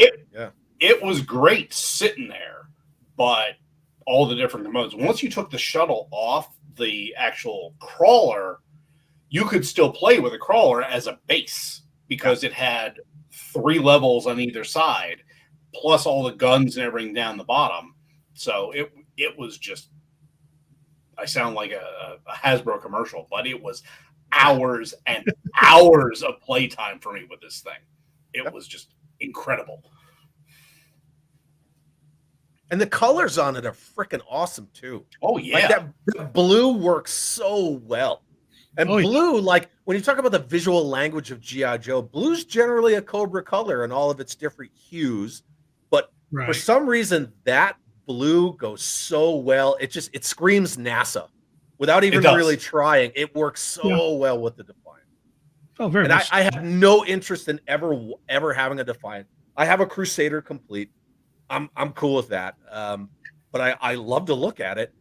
And at Joe Fest this last year, Joe Fest, but that's kind of the litmus test for, you know, all things G.I. Joe. So at Joe Fest, everybody who went in early on Friday for that early admission, the 1 hour before the general public, they all made beelines just to buy Defiance. And I was actually streaming from the lobby of Joe Fest, and I watched an entire family in a procession, dad, mom, 3 kids, all carrying parts of a complete Defiant, and they all just walked right in front of me. And then, like, as I'm streaming, I kind of look up and I made a comment on my stream, and he looked over and I was like, "There you go, good job, dude." Yeah, very nice. There were a lot of Defiants, and they all went that fast. Wow. Yeah. And Joey Kondo says Defiant's the last Joe item on his list. The last, really? The last big. The last, meaning like many years down the road. Mhm. Photo Viper says he digs that the Crusader had a White Raven drone and a cargo hold. One thing the Defiant was missing. Yep. So yeah, very nice. It's Yep. It was interesting though because it had the jetpack, the NASA EMU, jetpack. Yeah. Right. But it also had a lifeline, but it was the hard, malleable tubing so that Yep. you could stick it into the shuttle and then into the back of the backpack. So payload was just floating up there in space. Yep. very nice. Yeah, it's a great toy. I mean, Yeah. expensive, huge, not as long as the flag, but Yeah, and definitely it's much taller. So and the top shuttle of the Defiant, aka the Crusader, which is the Crusader's just recolors. It's based on the X-30 space plane, which is rad. So Yeah. every time I look at it, I'm like, oh yeah, that was the NASA's idea to replace the the STS shuttle fleet. And I was just like, yeah, it's so cool. It's such a rad Very deal. nice. Yeah, sweet. Well, that was the top item as far as price wise, up through the 90s for GI Joe. Hasbro has decided to see if they can beat that. They've got 2 high ticket items at this point, unless I'm missing something. I mean, depends how I look at. I mean, their figures are high ticket items at this point, anyways. But that's my own complaint. But they've got 2 HasLabs. They've got the, as we've talked about previously, the Sky Striker, which was $230. Yeah. Is that Yeah, correct? $229.99. And those have shipped out. And again, that's one I kind of wanted to get. I thought it was a little expensive, but then by that time with all the unlocks, all the figures you get with it, it's actually not too bad. I just, as me and Chad's talked about previously on Bravo Team. Chad and I, Aaron. Chad and I. Sorry, Chad. Sorry, Mr. Wilk, for listening. Chad and I talked about. Oh, Dude, look at this Night Force ripcord is awesome. very nice. Just the Adam Rich's art on this thing, with the Right. digital explosion, for the whole Night Force. It's so good. And Aaron, you and I have talked about this before because it's HasLab. It's not 5 language. It's not that 5L. It's Actual- just Nice. English, which I love. which is cool, right? Because it's a HasLab, like they can do that. But just Okay. to see like this figure on this card, it's so rad. like Chad Being and I talked about. I don't know if being the nerd that I am here, I Yes. figured, okay, so the original MSRP of a Sky Striker was $14.95. Believe it or not. Yep. Not expensive. As in 2023 dollars, that would be $44.91. So if we take $230, divide by $44.91, and multiply by the Defiant's current cost, that is $1,350 for a modern day Defiant. wow. Yeah. Yeah. I don't And see they that. would probably charge $2,000. Yes. Yeah. Of course, they'd include a couple more figures, but still, yeah, no, they would. Yeah. Like Chad and I talked about previously, I don't know if they really needed to HasLab a Sky Striker, put a decent price point, put it on the fly. I'm sure it would have sold. But what do we know? No. From the chat, If says sorry. if they can make a sail barge, they can make a new flag. They can make a new flag. Just saying. See, and this kind of goes back to the whole discussion regarding HasLab. Mhm. And I don't try to like beat them while they're down because it's not just Hasbro who's down right now, right? Recession's getting everybody. Mattel's feeling it. Disney, right? I mean, if Disney's feeling it, everybody's feeling it.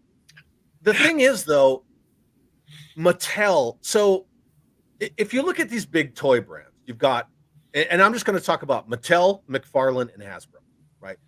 McFarlane put out 50 figures in the time that Hasbro on their 40th anniversary of A Real American Hero put out 5. Mm. That's 10 times the figure that Uncle Todd's just like, here you go. And they're cheaper. And most of them are bigger. So to me, that blows my mind. And then, Hasbro's like, well, we can't do vehicles. And then Mattel comes out with that Buzz Lightyear line, that XL-15 fighter, right? I got like a grip of those, and the XL-1 fighter. They were $45. Spring-loaded mechanisms, missile firing, all this stuff, all this cool playability. And I made wicked customs like everybody else did out of those fighters. And then Hasbro's like, yeah, but we still can't do vehicles, and we can't do playsets either. Then Mattel's like, wait. You want a Castle Grayskull? Oh, yeah, you wanted Castle Grayskull. Well, here comes frickin' Snake Mountain. Oh, you want an Eternia for $550? $550 for an Eternia, a new Eternia. But they're like, this? Sorry, got to crowdfund that. I don't know. I'm not trying to just turn this into like a let's beat up on, but when you price kids out of toys and say, well, kids don't want toys anymore, it's like kids can't just go to the store and buy toys anymore. Right. Because either they're not there or they're too expensive. And kids aren't going to get mommy and daddy's wallet to go on Hasbro Pulse and start buying this stuff. They're just not going to do it. No, that's one thing I've been playing about, that, that they're not. And again, yes, I don't want to turn this into a bash Hasbro, but at a certain point when you bring it on yourself, when you're asking me punch, if I keep sitting there, hey Gene, punch me in the face, eventually Gene's going to punch me in the face. So, and that's why I look with Hasbro. It seems like what they're doing, like we've complained about before. We're both older men. All three of us are older. I'm 53. I'll be 54. I'm in my prime. Thank you. Okay. I'm going to die out soon. Maybe not soon enough for some people, but I'm going to die out eventually. We're all going to, we're all getting up there. We're all going to eventually die. And who do they have to replace us? Yes, my kids, my son likes it a little bit, but things are too expensive. We go out there and buy him a bunch of toys because, again, he's 7, or just turned 8. He's going to, at the price they are, I'm not going to buy him a toy for him to tear it up. Right. And if they were cheaper, I wouldn't feel so bad. I wouldn't mind doing that. But at the price point they're at, and what did Hasbro do in the 80s to get kids interested in the toys? They had a cartoon. Yeah, media. A cartoon. Yeah.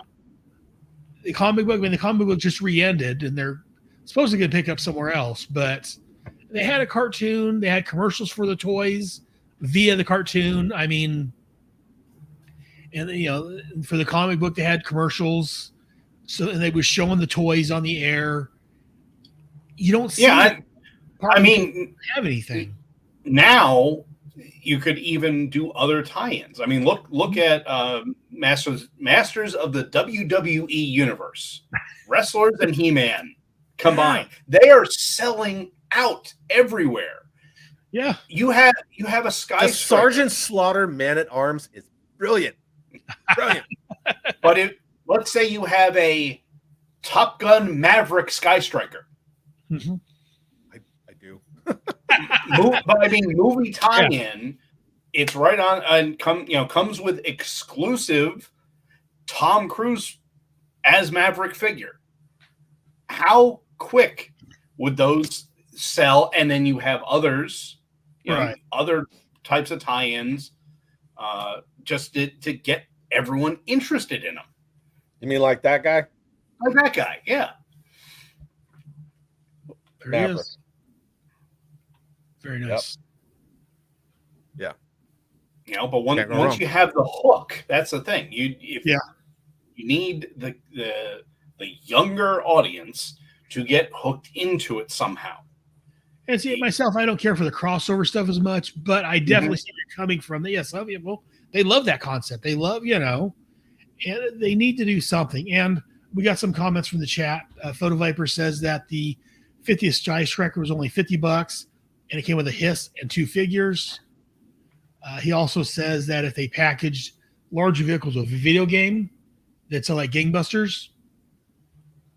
And then Sergeant Slaughter's Slaughterhouse says that toys are so expensive because adult collectors drove the price up by hogging the toy aisle and squeezing the kids out. The only thing left in the pegs what the adult collectors didn't want. 100%. Like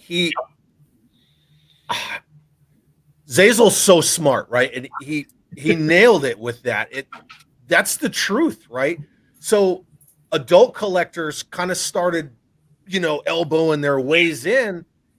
And then the toy companies, they got wise to that, and they understand the psychology of toy collectors, the FOMO people that got to get it all types. And then they're like, well, if we market directly to these people, they have the disposable income. Right. A lot of them, they're like the deep pocket people. So we're going to market to them. It's self-fulfilling on both sides.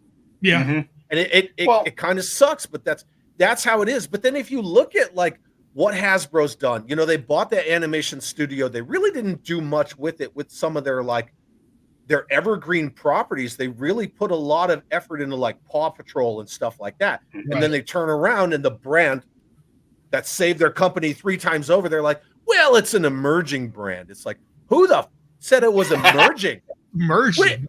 This company saved you from, this IP saved you from closing your doors thrice, 3 freaking times. And you're like, oh, we're going to put more effort into Paw Patrol. Maybe we'll throw Snake Eyes into Fortnite. Ugh. But they had Resolute, and look what Resolute did. It was a 10-part miniseries that aired on Adult Swim. The thing went gangbusters. Like, people love Resolute, and then they just stopped. Yeah. They had a plan G.I. Joe 3. They didn't do G.I. Joe 3. They shelved it. Well, they were already making mock-ups of the 4-inch figures. They scrapped it, and then here comes another movie that we've discussed, Aaron. Yeah.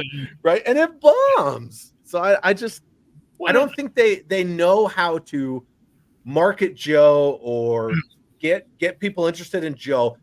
Paramount distributes G.I. Joe movies. Paramount distributes Mission Impossible movies. Those movies have been rocking since the 90s. They are fantastic. Yeah. Why can't you do Joe? You can do like clandestine secret, organization IMF, but you can't do G.I. Joe. You don't. Yeah. And real quick from chat, Heinz. Hello. Joined us. Hey, Heinz, glad you could join us, man. Welcome to the Hasbro Bitch Fest.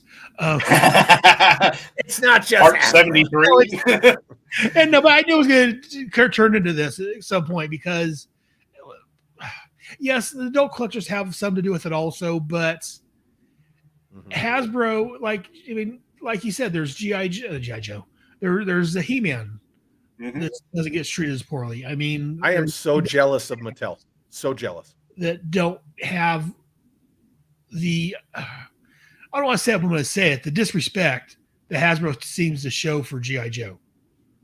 I mean, like Chad said, G.I. Joe has saved Hasbro many times. It's been, there since, the G.I. Joe Real American Hero has been there since 1982. G.I. Joe in general has been there since 64. Yeah, so it will be 60 years of G.I. Joe next year. Yeah. And they don't want to do anything. Because you just saw the 40th anniversary of a Real American Hero, and it was like, we'll re-release that 87 movie for like 2 days. Yeah. Mm-hmm. Yeah, the February 1st was G.I. Joe Day on Hasbro. What did they do? Re-release some figures that was sold out within a couple hours. They didn't do a live stream. They had a live stream scheduled for Valentine's Day. Dude, and how do you sell out pre-orders? No, that's one thing. That's one thing that we, again, you and I have questioned that before. We're going to keep questioning. It's funny. Pre-orders sell out, but HasLabs don't sell out. You know why? Because HasLabs generate a shitload of interest. That's why. Yeah, no, but I don't understand. Yeah, if you have a pre-order, how can you sell out? You haven't even you haven't made them yet. Even if you don't want to go past that, you're guaranteed sales. Yes. Don't limit the guaranteed sales. Especially with army builders. They're like, oh man, the pre-order sold out on those. And I'm like, even as a lay person, right? Because I don't do classified. I won't. Right. Right. But even as a lay person, I'm like, yeah, you probably could have sold 10 times that many. They're like, well, we don't sell as many toys as we used to. And that whole argument, like it depends, like talking out of both sides of your mouth. Well, no, but this line's doing great. But they don't sell that many because they can't. It's like, well, which is it? Is it doing great or are they not selling very many? Like, and where are you sold out? They don't sell that great. Don't have a pre-order item. If they don't sell great, how can you I get that. Lady J, who looks like Justin Bieber, is a peg warmer, and I get that Baroness, aka the Kareness from that Not Snake Eyes movie, are peg warmers. I understand that because they're crap. Right. But I can't run Army a marathon after I builders? shoot myself in the foot. what's that, Jim? I said I can't run the marathon after I shoot myself in the foot. This doesn't make any sense. Yeah, most definitely. And speaking of HasLabs, there's also the HisTank HasLab. That was what, 250? the I wanna say? fastest funded HasLab ever since they started that. And again, it's very nice. I mean, it lights up, and it comes with these figures, and it looks really nice. But again, much like we talked about with the Sky Striker, I don't know if you really need the HasLab HisTank. So to kind of caveat off of what you're saying, this is that slow slide of diminished returns. Mhm. When you saw HasLab start, they were like, okay, we're going to do this thing. We're going to call it HasLab. It's basically a crowdfunding, however, comma. Right. It's because we're going to do things that are so outrageous and so awesome that they could never be sold in stores. Cool. But this is also the thinking of Hasbro when they were putting out that Legacy Millennium Falcon that is gigantic. It's true 1/18 scale. So they were like, okay, HasLab, the Kitana Jabba sail barge. It's gigantic. Got it. 100%. Unicron? Yup. What else we got? The Sentinel? Sure. Galactus? Yep. Sky Striker? No. That Rancor? Probably not. And then a HisTank? Then you got like Engine of Vengeance, which that thing was its own drama to begin with, right? The Robbie Reyes Ghost Rider car. But you see the slide, right? So you go from something as massive as the Kitana to Galactus to a Sentinel, and then you're coming down, right? You got a Sky Striker, and then you got a HisTank. Yeah, I'm sure the HisTank's like this big. My whale's freaking bigger than that. Yeah, it's a classified. It's for the classified figures. The HisTank is. Yeah, so what? But like, No, I'm not. No, yeah, it's not. It's not a regular. But yeah, it's still, like you said, coming down, and a smaller scale, and I definitely agree with that. No, definitely, I can't argue that in any. I think it's cool, and I think it's cool that they're trying to offer this stuff. But Right. when you see the mentality turn the corner of won't work in stores, won't work in stores, won't work in stores, it's like when Scott Knightlick was running, Matty creator over there at Mattel, and he was like, well, Ghostbusters won't sell in stores. Well, Masters of the Universe won't sell in stores. And he kept saying, like, won't sell in stores, won't sell in stores. It has to be like direct to consumer. And it all was. And then as soon as he's out the door, what happens with Masters of the Universe? It blows up. It's huge. It's everywhere. Mhm. They got Revelations. Then they have that kids show, which is smart, right? Because they're speaking to numerous audiences. They're getting kids back in Masters of the Universe. One of my good friends, he has a 4-year-old son. He is all Masters of the Universe. He loves it. He loves it. And I gave this kid some Joes, and he's like, meh. I want He-Man, because he watches He-Man cartoons. Yeah. Yeah, Like, this stuff has worked for decades, right? It's not high science, but for some reason we just can't get there. Like we've talked about, that's what a lot of us got in, either the comics or the cartoon, as Gene mentioned at the beginning of the show. He got into it because of the cartoons. I mean, that's what got me into it. I started watching the cartoons, which got me to the comics, the toys. Here, 3 decades later, a podcast. It turned from a monthly podcast to a weekly one. I There mean, you go. so and that's what I've been saying is that they need to have something. I understand. Who was it? Sergeant Slaughterhouse was saying that the adult collectors kind of push the kids out, but it doesn't help that Hasbro doesn't have anything aimed at the kids. Well, here's the thing, though. If you jump in your if you jump in your way back machine to like not even really a hot minute ago, so Hasbro had 1/18 scale Star Wars, and then they came out with Black Series, which was still 1/18 scale, but it was more that higher end, right? The packaging was a little more, pinkies out.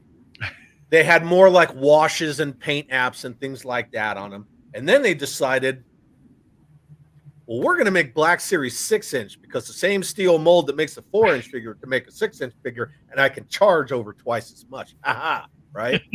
And so then Black Series moved to 6-inch, but it was still Black Series 6-inch was the high-end stuff, the more adult collectors who just want dollies on their shelves. They don't want vehicles or play sets or world building, and so they still had both worlds. Then it was kind of the same with Marvel, where they still had a little bit of both, and then Marvel went exclusively to 6-inch. Now you see like the vintage collection and the more 4-inch Star Wars kind of dying. The same with G.I. Joe, because upscale it, make less, charge more, no play sets, no vehicles, unless it's HasLabs. Right? Game in the game. Yep. That's kind of the thing. Oh, yeah. And over in the chat, Joe Kondo says that Zazzle is correct, absolutely correct. Zazel, yeah. Zazel. I know it wasn't mispronouncing that. Also, Hasbro, for example, forgot they were a toy company. When he shops at Target or Walmart, he sees toys he likes. The kids don't know what the new 40th DD animation figures are. Dungeons and Dragons, I believe. Is that what you're talking about, Joe? D&D? That's what I'm assuming. And again, also the overprice of everything. I miss the Hasbro of the mid 2000s, the mid aughts. Like everything from like 2004 to 2010, they were just killing it.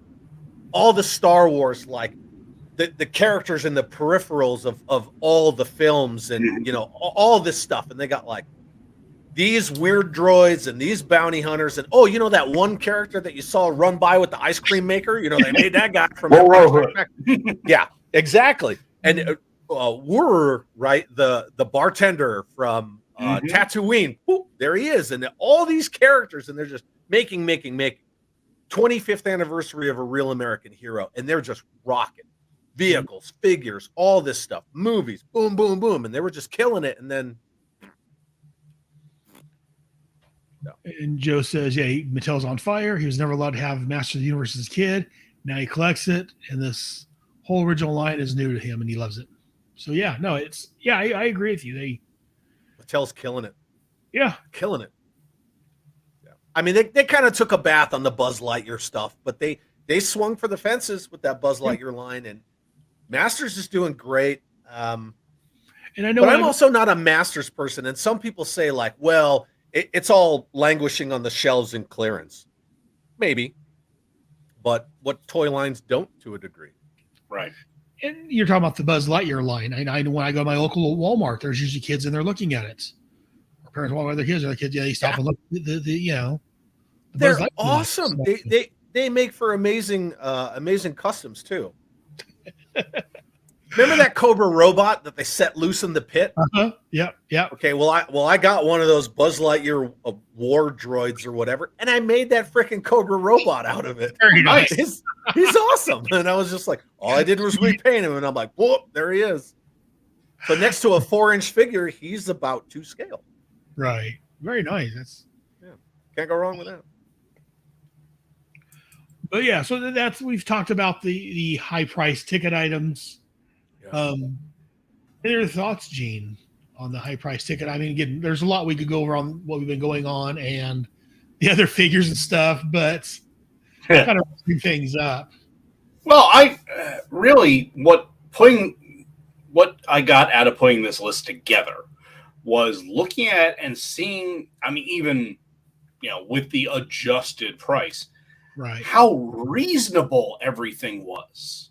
Right. I mean, if you consider The Whale, right? It didn't make the top 10 list, right? But original price was $18, adjusted for today, just under $52. The Whale. That is an amazing value. And that's like higher end of the vehicles. A lot of these vehicles, I mean, yeah, you had the small rats and things like that, but a lot of them, the original retail price was between $10 and $15. Mm-hmm. Even in the early 80s, that was affordable for a lot of people.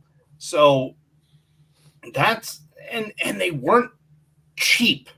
It wasn't like you got it and took it out of the box and it broke right away. Except for the silver. Yeah. Another Kevin. I beat the snot out of all of these toys, and they stood up, and it was terrific. So that's something that I took out of this. It's just I'm amazed that they had such a high quality product for such a reasonable price, and that's why they were successful. Right. They were able to get it out there among the masses, and everyone loved them. Yeah. Oh yeah, definitely. Yeah. Another part of your point, Gene, is that our parents trusted those brands. Right. You know, they see these toys, they see like their kids who are into Masters, their kids who are into Star Wars. You know, so you're talking Mattel, Kenner, the kids who are into Joe or Transformers. Maybe not Transformers so much, right? Because kids get Transformers and they're like, you know, and parents see them like breaking stuff off. And if you don't read instructions, Optimus Prime's fist is gone. You know, it's so like maybe not so much the Transformers, but like they trust these brands, and they're like, okay, well, my kid gets hours and hours and hours of play out of this stuff. I will definitely buy you more. And here, Gene, I wanted to show you this. There you go. Oh, nice. Very nice. Right? Yeah. So he's big. That works really well. Yeah, it totally does, right? Yeah. Just repaint it. There it goes. Cobra. Yep. Cobra robot. Very nice. I like that. I can't believe the whale. Like, could you imagine if like the whale's one of those things where to find a complete one that doesn't have like broken missile pod arms or the sea sled's gone or the depth charges, the veins, right? The veins on the back, forget it. Like you just breathe on them. They're done. They fall apart. Like they'll just completely disintegrate. But that was such a toyetic for me. Yeah. And it floats. It's such a toyetic vehicle. It's got the ramp. It holds a bunch of troops. You know, it's so great. Yeah. The price point on that is just amazing to talk about that today. Oh yeah, no, it's amazing that they don't do that. They say they can't sell them. Well, have you tried? It's easy that you can't do stuff if you don't try. I mean, and that's the thing. I mean, if you're gonna have these pre-orders, right? You open them up, open the floodgates, get as many pre-orders as possible. Then you've got the tooling for it. And the pre-orders take care of the tooling cost. Then you can just produce it. Okay, it's not selling great, ramp down production, but you've got it paid for already. Yes. Yeah. You will make then at that point on these.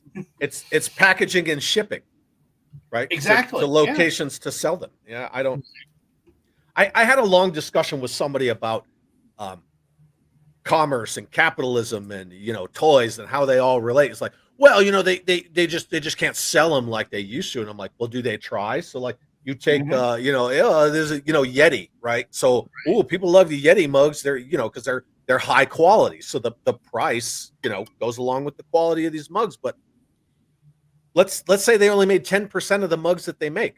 Well, that's going to drive the cost up. And then let's say they're only available in one store, say Target, right? And then that's going to drive the costs up even more. And that is what toy manufacturers, specifically a certain one, have been doing. But yeah, like open pre-orders. Just say like, put it out on all your fan channels and stuff. Like, hey, we're opening pre-orders for a new G.I. Joe Killer Whale. Yeah. And pre-orders are going to be open for 60 days. Sign me up. Buy as many as you want. Not HasLab it, just whatever. Yeah. Yeah, but it's like I go to Marauder Gun Runners, pre-orders. Right? There you go. Yeah, I think the HasLab's like the flag. Yeah, these smaller vehicles. I agree. I don't think, but again, we've gone down that road.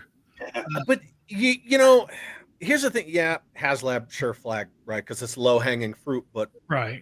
What about going back to your original idea for HasLab, where you did the Kitana? Right. It's a key location. Well, even though it's moving, right? But it's part of a really key scene in Return of the Jedi. Was never made. Okay. Well, what about the Cobra Silent Temple? Why'd you make that? Yeah. So this was make that giant Cobra helicarrier. It's not really, but it's more like a vertical takeoff and landing carrier with the giant Cobra head. Yeah. Like that. Do something crazy. Look here. fact, I'm talking on episode 20 of Bravo Team is the Cobras from the second G.I. Joe miniseries, and that's that helicopter, that jet's in there. Yeah. Yeah. Yeah. Yeah, I forget they gave it a name. I forget the name of it now, but yeah. Well, and then there's the Cobra Aspid, which was that kind of like heavy lift chopper that they had in the comics forever, right? Yeah. They've got that thing too. It's kind of like the Sikorsky, right? Helicopter. You can make that. I mean, there's a million things. You could literally open a comic and go, boop, yeah, and make definitely. it, you know. Well, as Joe Ricondo says, last Joe thing he bought as a kid was the MCC $32.99 at Kmart. Rip for Kmart. Pour one out for Oh, the yeah. And Toys R Us. And then Johnny from Simple Tricks and Nonsense is here. What's up, buddy? I love Johnny. He's rad. and Make the stuff we never got. Yes, that's even better. Yeah. Yeah, the flag is something they made, and that's why a lot of people mention that for HasLab. But no, you're correct. Do some of these things that the comic books or the cartoons had that we never got as toys. Yeah. That would be fantastic. Yeah. That Cobra carrier was also very prominent in the intro to the Sunbow series for a while. Mm-hmm. Yes. Right. I mean, it was kind of an upgraded version of it, but it's the same aircraft. Right. You know, vertical takeoff, big, aircraft carrier thing. Whatever. Yeah. But I would buy a Silent Temple in a heartbeat. Oh yeah, definitely. Yeah, sign me up. Yeah, I would back that. But that is, you said what everything right now. It's just it's all member berries and nostalgia and okay, like I understand if I mean, don't kill me, right? Because this actually got sent to me for free 50. But I understand if people are cool with this stuff. Like I get it. It's a Viper 3-pack. It's all well and good, but at the same time, it's like I already have all of this, like I mean, I'm not trying to be that guy, but I have dozens and dozens of Vipers. Why do I need this? Why do I need it? And I understand, like, you're appealing to people who like the larger scale toys, but at the same time, it's the same stuff. It's the exact same stuff. Like, oh, well, now we're doing a Televiper and a Trouble Bubble. Okay, cool.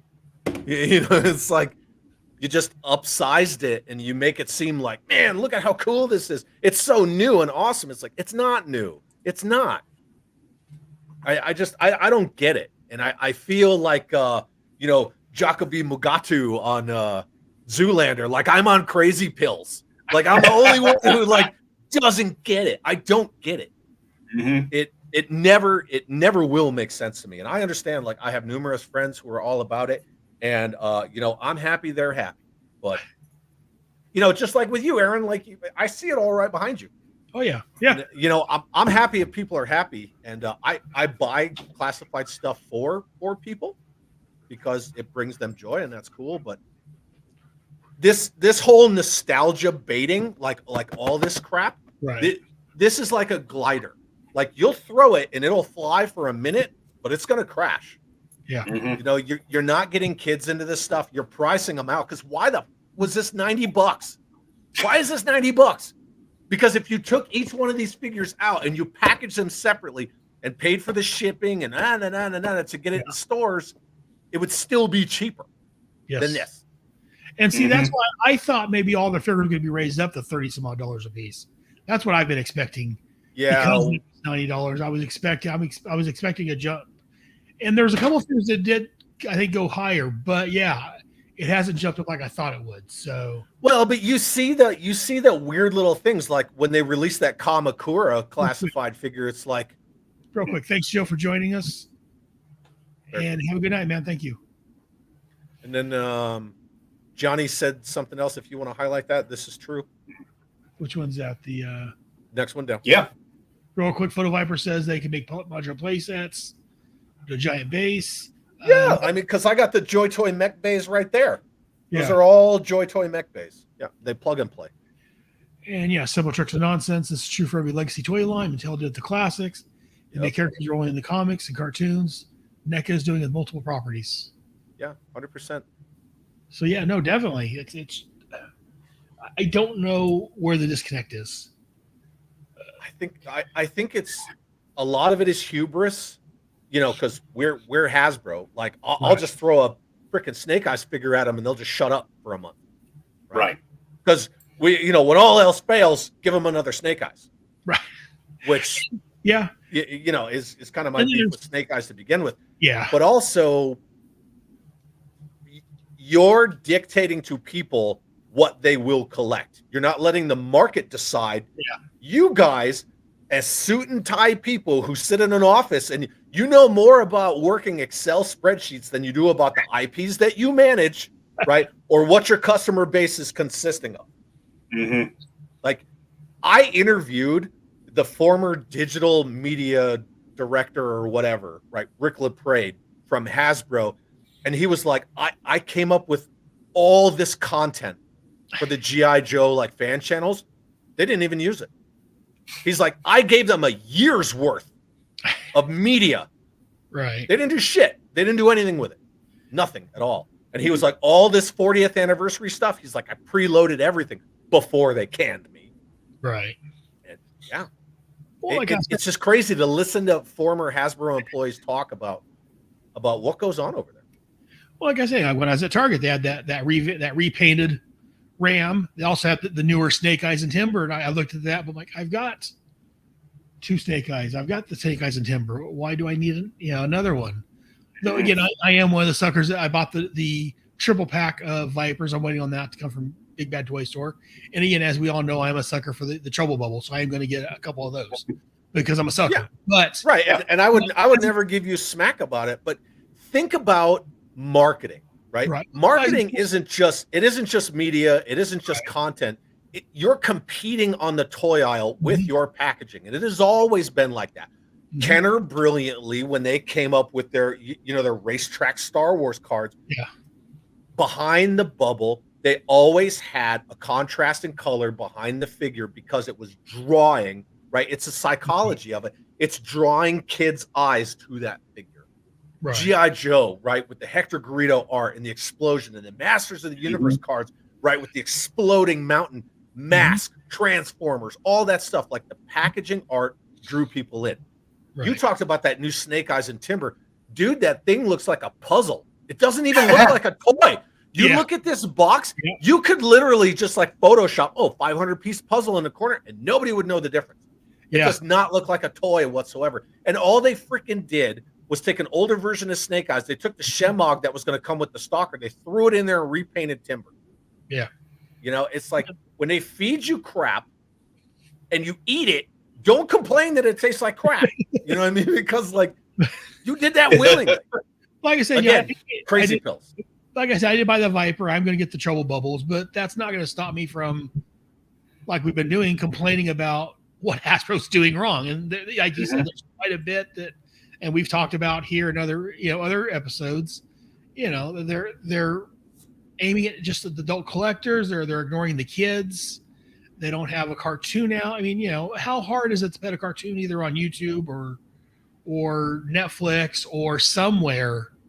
You could make a show. You could make like a live action show like The Unit, right? Mhm. Which ran for like 5 seasons. You could put it on Paramount Plus because you Yeah. got that Picard and Star Trek Enterprise. Yeah, I mean, But you could make a live action Joe show and you could have a couple core characters, and depending on your operating environment, you could rotate in, say, like a Snow Job or a Rakondo, Yeah. or freaking Chuckles, right? Or whatever. Right. You could rotate in the Renegades. Yes. Anything. Sky's the limit. You could keep it lower budget because it's it's really kind of real world, right. You could do that. But I mean, we're talking could versus would. Right. And the wood of it is just like, hey, what do we want to do with G.I. Joe today? Oh, give him another Snake Eyes. Okay, here comes another Snake Eyes. Right? And it's Yeah. just like, Here's we're a just Snake going Eyes to do movie. that. Well, it's not really Snake Eyes movie. It's a movie we're going to do some ninjas. We're going to call it Snake Eyes, and we're going to throw some of the names in there just to make Joe collectors happy. Oh, yeah. And don't forget to give him a motorcycle helmet at the very end of the movie. Oh, we got to tie to Snake Eyes somehow. I groped when I saw that. I'm like, after everything, that's your Snake Eyes costume? Really? Seriously? No. Okay. It's like they don't want any new customers, and that just baffles the mind. If Right. What's up, dude? Sorry. if you're catering only to the one segment of customers, you are never ever going to grow your market share. Nope. And you cannot stay in business that way. It doesn't make any sense. I mean, if you look at, to use an example I was involved in recently, Disney Plus, right? Yeah. 3 years ago, I got Disney Plus because I was told they were going to open their vaults. Okay. I didn't realistically expect certain things to come out, but Right. I wanted to see all the old Walt Disney TV shows. Guess what they had on there? 3 episodes of years of content. It's in their vault. It is free. They have it right there, but they concentrate on all this new stuff and new stuff and new stuff for She-Hulk. She-Hulk. Well, She-Hulk, Obi-Wan, The Mandalorian. I'm not saying these are bad things, but yes. they're niche within niche. Yeah. And you're not going to grow your customer base. That's why all these people discontinued Disney Plus. Their membership crashed. Yeah, Because you had they're people like like me. 1.2 billion in the hole from it. But Yeah. go to HBO Max, right? Mm-hmm. Anything like if one day I'm sitting around, I'm like, yeah, I want to watch Richard Pryor have it out with Superman. Boop, Superman 3. Right. All the old Batman TV serials, the old Superman stuff, like it's all there. Right. And that is just perpetual content. Why are you not putting out stuff that you know people are going to watch? Yeah, it may be 1 in 10,000 people turns it on that day, but that's one more person than if it wasn't there. Yeah. And it's going to keep the people happy. It's low cost to you, it keeps people happy. You may have more people discovering things. Mm-hmm. You know, I mean, for the first time ever, I watched West Side Story yesterday because my daughter's was finishing up Romeo and Juliet in English. So hey, here's an alternate take on it. Let's watch that. But it was available. You know, it was on Turner Classic Movies. Fine, throw it on. Right. But that channel got a view from me that they wouldn't if that hadn't been there. Right. So Hasbro needs to think about this stuff. It's okay. We need to grow the base. We need to keep people in mind as far as what they actually want. Because I'm pretty sure this isn't the only show saying, hey, Hasbro, you're doing it wrong. Right. So they have to listen. But they have this control issue, it seems. That we know what you want. No, yeah, they're very adverse to like any kind of feedback that isn't positive or quote unquote controversy or things like that. Like when all the QA issues started coming out about this, you know, like people were opening sealed boxes and like the seats weren't in there or 2 right wings, or God forbid, a couple people said that there were like no missiles whatsoever. There's just like stuff missing. Yeah. Nothing. So when I got mine, you know, the figures, they all come slotted in this cardboard like rail, but they're still like dinged and bent and all this stuff. And the cards have veins, and 2 of my bubbles are completely separated from the card. Jeez. Like, and I'm not like poo-pooing about it. I mean, I could, because you pay premium price for HasLab stuff. You expect, you know, premium delivery of products, but they don't say anything. It was the same thing with that Sentinel and the bad knees, where you would stand it up and the knees wouldn't ratchet and they would just fall over. Nothing. At best, they would like make fun of it. You know, they would kind of be condescending to customers, and they're so adverse to any kind of controversy. But they also don't really have a vision anymore. You don't have guys like Bob Prupis or Kirk Bazigian or Steve DeGuano or Ron Rudat. You don't have those guys anymore. Again, right? See, back to, you got people in suits and all they know is Excel, right? We got to make shareholders happy. Give them another Snake Eyes, another Starscream, Optimus Prime. Just be quiet. Yeah. Right? Like that's just what we're going to give them, because we're just going to limp along and just keep kicking this can down the road. Yep. But when they first came out with Classified, like them or don't like them with the asymmetrical gold shin pads and the Nerf guns, which, kind of funny, but kind of not at the same time.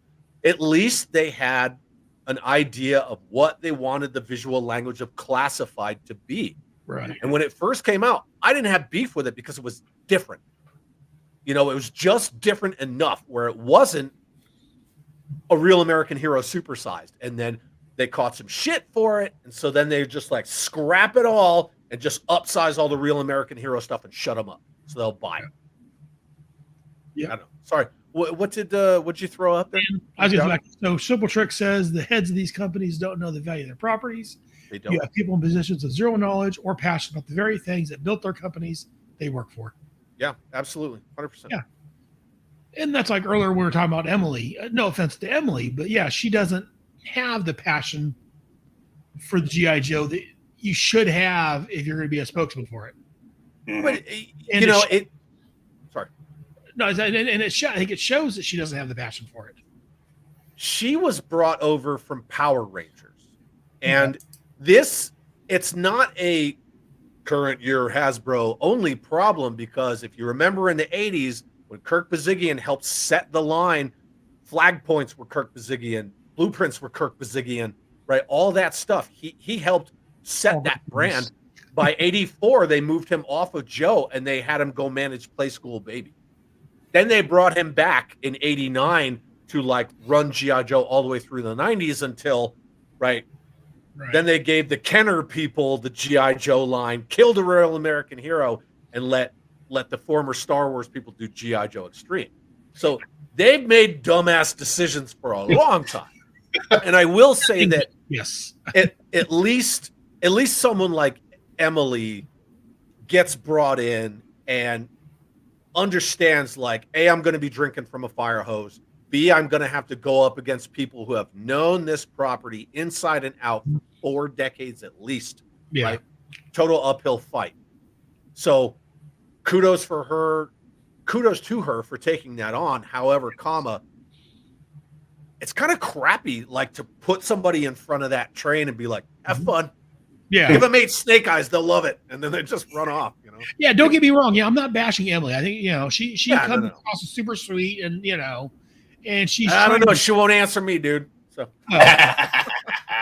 okay, maybe not so sweet, but no, she comes across on her video for the most part is super sweet, but she doesn't have. Yeah, okay. Here you go, Emily. Let's give them Snake Eyes Origins. Let's give them, all this other crap. yeah, Good look at the Fallout. this whole thing with their softball questions, and it's like watching a political debate where they'll only put up certain questions that they know are softball that they're like allowed to let them answer. Right. And then everything else they either just ignore or now they delete stuff. Right.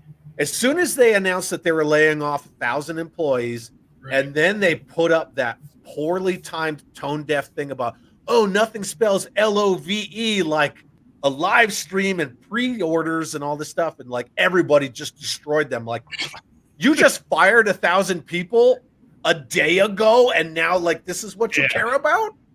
And that they turned off all the comments, turned it off, deleted everything and turned it off. And it's like, that's not how you build any kind of faith in your company. Yes. And they do rely on what's called brand loyalty. Like, they think that brand loyalty is going to save them, but it won't. It will not. No. Not to keep acting like that. Yeah, but people are gonna go to Valaverse for their 6-inch stuff, right? They're gonna do like I do, Joy Toy, Marauder, waiting on these Haya 4-inch Joes, right? Done with that. I mean, I still have holes in my 82 to 94 collection and my modern stuff, right? 2007 to 2019. Right. That'll keep me going until I'm done with toys. I do not need to buy anything new from them. Now, granted, I fell for this, right? Because I thought, well, if I don't buy it, they won't make more 1/18 scale Joe stuff. And so you got me. You got me by the throat, and I did it. And I don't want to say I regret it, because that sounds kind of like first world complaining, like, oh, I can't believe I paid for this. But at the same time, I'm like, did I need it? I have like 8 Sky Strikers. No, didn't need it. Really didn't. You know, And so I mean, now I'm just sitting on two of them. Like, yes, sometimes it is just first world problems, but I mean, and again, that's what we're here on a podcast talking about GI Joe. I mean, if you can't complain about first world problems here, where can you? You know, Exactly. we all do this stuff to some degree or another. Everybody, Joe Ricondo, Johnny from Simple Tricks and Nonsense, everybody that's been in here, even Photo Vipers, Zazel from Sergeant Slaughterhouse, is because this stuff means something to all of us to some degree or another. Like, we have a passion for this stuff. Yes, no matter where you came in from, the comics, And the boys, and passionate people are going to act and think and behave passionately about stuff. Yes, It's not bitching to bitch. It's not just being complainers. No, well, they're just toys. Just shut up. It's like, I'm passionate about this stuff. It's the same thing as the Star Wars argument. And we've had that too. Like, people did not like The Last Jedi. Why? Because people are passionate about Luke Skywalker. And look what you did to him. You know what I mean? Like, no. Yeah. So passionate people are going to behave passionately. That's why it's called passion. Crimes of passion, right? Yeah. And that's a whole other conversation we'll have to have at some point. But I think we should. again, I always enjoy these conversations. You guys say it was planned for one thing, and I knew where we were going to end up. Because again, I know you, Chad. I know Weird. you know. That's weird. I know how this conversation is. Because again, while we love G.I. Joe, and as I said, I bought the Vipers. I'm waiting to come in from Big Bad Toy Store at this point. I'm going to buy the Trouble Bubble because, again, I'm hook, line, and sinker. That's not going to stop me from voicing my concerns and my thoughts and these issues I have with the way Hasbro's handling this brand. Because again, as you said, I'm passionate about it. I've been into G.I. Joe. I got into the cartoon in 1982 when the first miniseries came out. As I've said, I didn't get the comics and the toys a bit later, but I've been in G.I. Joe since 1982. Yeah. Especially something you form in your formative years, you're going to have a passion for it. And and again, like you said, we're not here complaining about Hasbro just because, it's President's Day. I got nothing else to do. We might as well complain about it. We feel that this is a very passionate thing for us. And if they're mishandling it, then it's going to turn to crap. Some say may already be there, but it's only going to go downhill, like you talked about the HasLab. They started out really cool, and they're going smaller and smaller. That's the same way it's going to be, with everything G.I. Joe related. If someone in charge doesn't wake up and realize what's going on with it, and don't realize, what the fans want, and that phrase, "what the fans want," can be very tricky. Because remember, it's where fans come first. So no matter what fandom you come from, all fans aren't going to agree 100%. No. And you don't want to be, not to change the subject, but that's been DC's problem with their movie universe for I don't know how long, is that they really originally the Green Lantern movie with Ryan Reynolds. Thank you. Was going to be the start of their DC universe. That bombed. Okay, well now it's this. Now they're restarting again because fans don't like what they're putting out. So you do want to listen to fans, but you don't want to be. And you were talking about the classified line earlier. They started out a whole totally different track. They were going for more non-realistic looks for them, and people complained. So okay, let's switch over to what we know people like. But it always makes sense. Right. If Joe's always been somewhat future forward, like like we have a laser trooper named Flash. You know what I mean? Like we have all this cool future forward stuff, but we're still wearing all OD green. Yeah. Then to do classified in what, 2020 when it first came out, right? 2020, 2019? 2019. You go okay, well let's just say 2020 for argument's sake. You're going to go future forward from 2020. Makes sense. Right. Now we're going backwards. You know what I mean? Like, yeah. And I hate to say it, but ninjas aren't cool anymore. Ninjas were cool during the ninja craze in the 80s, and they are not cool now. They're not. And, I do like Snake Eyes. Well, he's a commando. I bought one. Right. But I don't need 12 Snake Eyes. Yeah, but don't again, need- like let's go back to G.I. Joe is not Snake Eyes and his Right. couple of buddies dragging Yeah. along behind him. It's a team. He was Yes. one part of a team. Until the early '90s when it became Snake Eyes guest starring G.I. Right. But that Which- again, this is that whole like can't run a marathon if you shot yourself in the foot, right? Like Right, Gene yeah. said. So it's like, well, but only Snake Eyes is popular, so let's just give him Snake Eyes because only Snake Eyes is popular. But hey, only Snake Eyes is popular, so let's just give him Snake Eyes.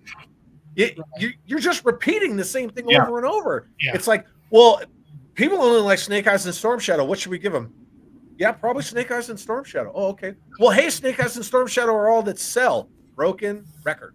Right. Yeah. No, just give us something different. Maybe it will sell. Yeah. No, definitely. 100%. Yeah. And Yeah. Simple And Tricks. then, Yeah. He says he lived through the time when all these beloved lines disappeared from the aisle. If G.I. Joe disappeared tomorrow, will I be disappointed? Sure. But the million other things I can move on to. Mhm. You want to see one thing that I moved on to? Watch this. Uh-oh. We were talking about other lines that no, it's not going to be like that. We were talking about other lines that we can buy instead, and this, that, and the other thing, right? So, I talked about Marauders, and I talked about how 6-inch collectors can move on to Valaverse. Well, Eagle Force, speaking of Big Bad Toy Store, Aaron, right? Eagle Force has been killing it with their stuff lately. Awesome paint apps, tampos, washes, different types of headgear, 8 sets of hands. And Eagle Force is coming out with the not Mega Force figures. So I made every single freaking Oh, Mega Force wow. vehicle. Oh, very nice. In 4-inch scale, I made every single Mega Force vehicle. I'm finishing That's up my awesome. TACCOM now, but this is my Delta Mark IV. You'll have to excuse the antenna. That's actually a safety pin. And it's just kind of setting in there. But yeah, Delta Mark IV. I still got to put the bolts on it. They're actually coming from Adam from Go Figure. But yeah, very so nice. I made all the I'm just making Mega Force stuff at this point, and I Yeah. love it. I love it because I can buy Eagle Force 4-inch figures. The articulation's fantastic. The accessories, the price point, they're awesome. And those Fresh Monkey Fiction dudes, they care. They go to Joe Fest. They go to like Toylanta and all these other places. Do you know that? Okay, I'm not going to try to dime anybody out, but the G.I. Joe team from Hasbro, and I'm not going to get into details because I probably am not allowed to, but they were like this close to going to Joe Fest with an exclusive figure last year. Guess what they did? They said, "Brr," and went to San Diego Comic-Con with that freaking Mindbender instead. Oh man. But the one place where all of your fans are in the same stupid convention center, And they San bailed Diego- on that. Again, San Diego is one of the bigger comic cons out there, but Yeah, but that's all Funko Pops and 96 different people dressed up like Spider-Man at any given moment. I say comic. Yeah, it's all diluted. If that's what you had, yes, that's great. Go for it. But yeah, if you've got a convention centered around G.I. Joe, Think No, it's- about if Mattel didn't go to PowerCon, yeah, that's just right? Mhm. That's ridiculous. That's the counterpart, right? Yes. If Mattel told Val Staples, like, yeah, we're not doing PowerCon. Now PowerCon has changed, and Johnny may chime in because he and his wife, Rebecca, they are like the masters of costuming. He does a Manny faces where the faces actually turn. Yeah. If you Wow. haven't seen, if you guys haven't seen Simple Tricks and Nonsense, this is for anybody who's still hanging out with us. Please go look at their YouTube, their Facebook, their Instagram. They are masters of what they do. But if Mattel told Val Staples, like, yeah, no, and they, even though they actually approached him, but they cannot, the Joe Fest, right? Ed cannot get the G.I. Joe team at Hasbro to come. They just won't do it. They will not. It's like, you can't just send like anybody. Send an intern. Anything. They won't do it. It's like beneath them. They had JoeCon. Who killed JoeCon? Hasbro. Who kills everything G.I. Joe? Hasbro. Yeah. Not the No. consumers. In 94, when they closed the doors on A Real American Hero, they were doing events on aircraft carriers. Like Joe was still huge Right. in 94 and they killed it. They killed Joe Con. They killed the modern lines. Yeah. They're going to kill Classified. They will Oh, yeah. kill it. Oh yeah, definitely. My theory, and it still stands, is that sooner or later it's coming. All GI Joe products are going to go to Pulse only, just like they did with the EU and the UK. This is the only way you can get GI Joe stuff is on Pulse. Boop, I was going to say they've already done it overseas, so why not? wait till their Target exclusive deal runs out. Wait, freaking wait for it. It's going to happen. And yeah, that will definitely. I could be wrong, but that would definitely signal the end of Joe coming because. Mhm. I'm just saying, for posterity's sake, Yeah. I always say it, and I've got this shit where I can go find it. it will go Pulse only for everyone, just like it did Well, for the I mean- EU and the UK. Hasbro owns Wizards of the Coast, and you saw the whole Dungeons and Dragons debacle that just happened. Yeah. And now they're it's doing not like that- pay to win shit, right? They're doing pay to win shit with it. Yeah, Oh, and yeah. it's just I cannot understand that. I can't understand you pissing off your customers. How do you plan on staying in business? From the chat, what you're talking about is what happens at every fan-run convention once the property owners realize people are still interested in the property the company has neglected. Again, from Johnny over at Simple Tricks. Yeah, no, definitely. It's I guess probably not just Hasbro, but again, I am into GI Joe. That's Yeah, I think he's talking specifically about PowerCon. okay. Yeah, but yeah, I mean, and like I said, other companies make mistakes, but again, I definitely see a GI Joe from Hasbro. Again, Hasbro, looking at the toy lines as we've talked about at the stores, you've got He-Man toys, you've got Star Wars, you've got Star Trek, you've got all this other stuff. They've recently redesigned my Walmart, moved the toy aisle around. I don't know what it means. I don't think it's a good sign, but they moved the GI Joe figures to the very end of the aisle. Oh, Yes, end of the aisle. All two of those figures. There's the they have a handful of the Lady J and Baroness retro card Well, back. what did I say? They have something else you said, the Snake Karenus. figures. They've got Nobody wants Justin Bieber or Karenus. Nobody wants them. I'm and telling you. whatever her name was. But yeah, they moved it to the very end of the aisle. I'm like, oh, let's move it closer to when they clearance it in a week or two. You see that other comment about BotCon and Yeah, so on and just so seeing forth? that. Yeah. Again, Simple Trick says BotCon, PowerCon, even Star Wars Celebration. Once Disney buys out Celebration, went from a fan convention to a trade show. Talk about like milk toast, safety scissors, corners rounded off. Like Celebration now is junk. It's junk. Mhm. Yeah, he's 100% right. It's a trade show. Yeah. And I could see why Hasbro doesn't give two shits. I'm sorry about the swearing. I try That's to be minimal. I could see why they don't care about Joe Fest, because what's Joe Fest? It's a bunch of fans dressed up reselling stuff that's already been sold, right? So Right. like they're like,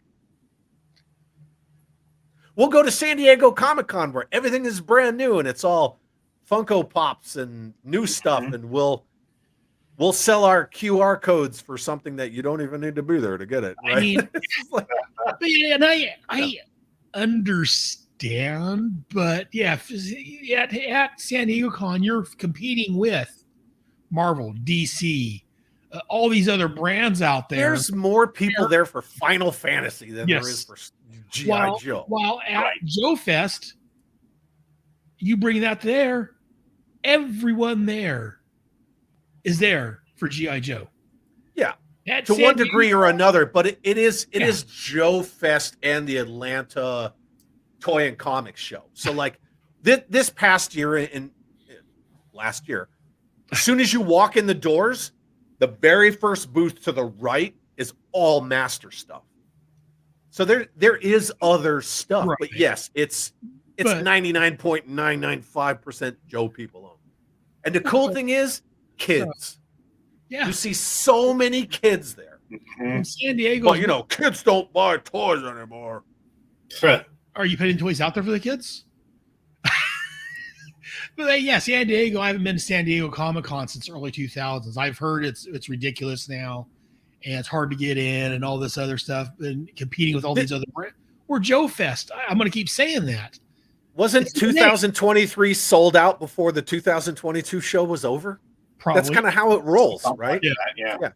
All right, so here's just a visual example. I bought this figure, right? Cheaper, easier than I could find, say, I don't know, name a current classified figure that isn't frickin' Justin Bieber, right?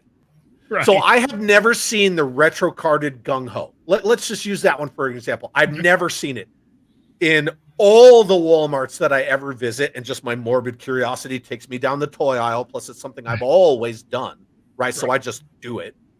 I've never seen that figure, but I got a carded Headhunter Stormtrooper, right? I got this figure cheaper and easier. Look, this thing's carded. Yeah. Then I could find one of these classified figures. Wow. Yeah. How is that allowable? I don't know how it makes sense. I could just go find a carded figure from '84 and get it that much faster. Right. Again, Johnny over Simple Trick says Hasbro likely has the firm belief they can take the attendees of Joe Fest for granted. They're Yeah. Joe fans will automatically buy everything Joe, right? Disney thought the same thing with Star Wars. 100%. Yep, absolutely. And this goes back to that, like it's that let them eat cake, just chuck Yes. them another Snake Eyes. Who cares? Whatever, Yep. because they'll just Yeah. buy it. So think about that Walmart, and Johnny and I have talked about this. So that Walmart retro line that came out. First of all, why did you call it retro when it's not O-ring? Because as soon as you say retro, when you Yes. just came out with your Star Wars 5 POA retro line, everybody's like, oh shit, they're doing G.I. Joe retro. It's going to be O-ring. Nope. So Yeah. immediately you pissed a bunch of people off. Yes. And secondly, you half-assed everything about those first couple of waves. Now, granted, the final two waves, which was Stalker and the Cobra Trooper, and then Grunt and the Cobra Officer, they're phenomenal. They have every single point of articulation that a 6-inch figure does Right. in 4-inch scale. They even have the thigh swivel. But right? I mean, there's one right there. Yep. And Aaron, you know how many of these things I have. Oh yeah. Yeah. We talked about that before. Yeah, I've got those. But hanging when they first came out, it was the 50th anniversary Storm Shadow and the 50th anniversary Snake Eyes from the 2-pack. And they gave Snake Eyes the wrong head. They put him on the version 1 Hector Garrido art. Right. The Storm Shadow's on the version 1 Storm Shadow art, but it's that freaking diaper baby Storm Shadow, which, if you remember in Silent Interlude, he had long sleeves, right? Mm-hmm. So a lot of people don't want to remember that. So they just, Mhm. miss after miss after miss instead of taking the time to do that retro Walmart exclusive line right.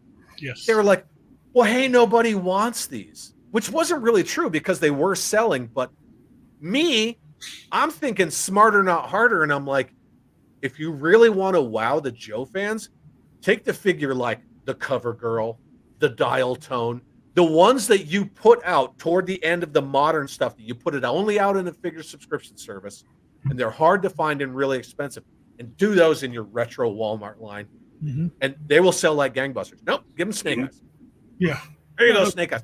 And that Duke, the screaming head Duke, who was supposed to come with the jetpack because it's from the movie, right, where he's Right. flying with the flag. And he doesn't have the jetpack, but he still has the harness. And I'm like, oh, my God, Maybe what are that's you why he's doing? screaming. Maybe that's why he's screaming, because he has a jetpack. One of my other buddies, he reviewed that retro Duke, and he was like, you know what? I've never done this before. And he threw it in the trash right on camera. Wow. Just chucked it in the garbage. And I was like, damn, man. Yeah. Right in the trash. Yeah. Anywho. Anyways, I think I'm going to call it here. Yeah. We'll have to have another session soon where we can. Yeah, there's a whole lot. I'll bring this guy back again. There you go. There you go. Want to be Dreadnought. Yeah. But Gene, thank you very much for joining us. Real quick, again, as we've said before, if you guys like what you're seeing, hit the like and subscribe button. I should be back next week with G.I. Joe, Royal American Headcast, episode 49. Sweet. And then next month we'll be doing G.I. Joe episode 50. We'll look at the 50th issue and the second part of the Worlds Without End series or episode. So good. definitely join us. And Gene, if people want to hear more from you, is there someone else? At the moment, most of the stuff that I'm doing is voice work related, voice acting. If you go to erhendricksva.com, you'll find all the links to my social and links to all of the released work that I've done so far. So should be able to have a one-stop shop there. Very rad. nice.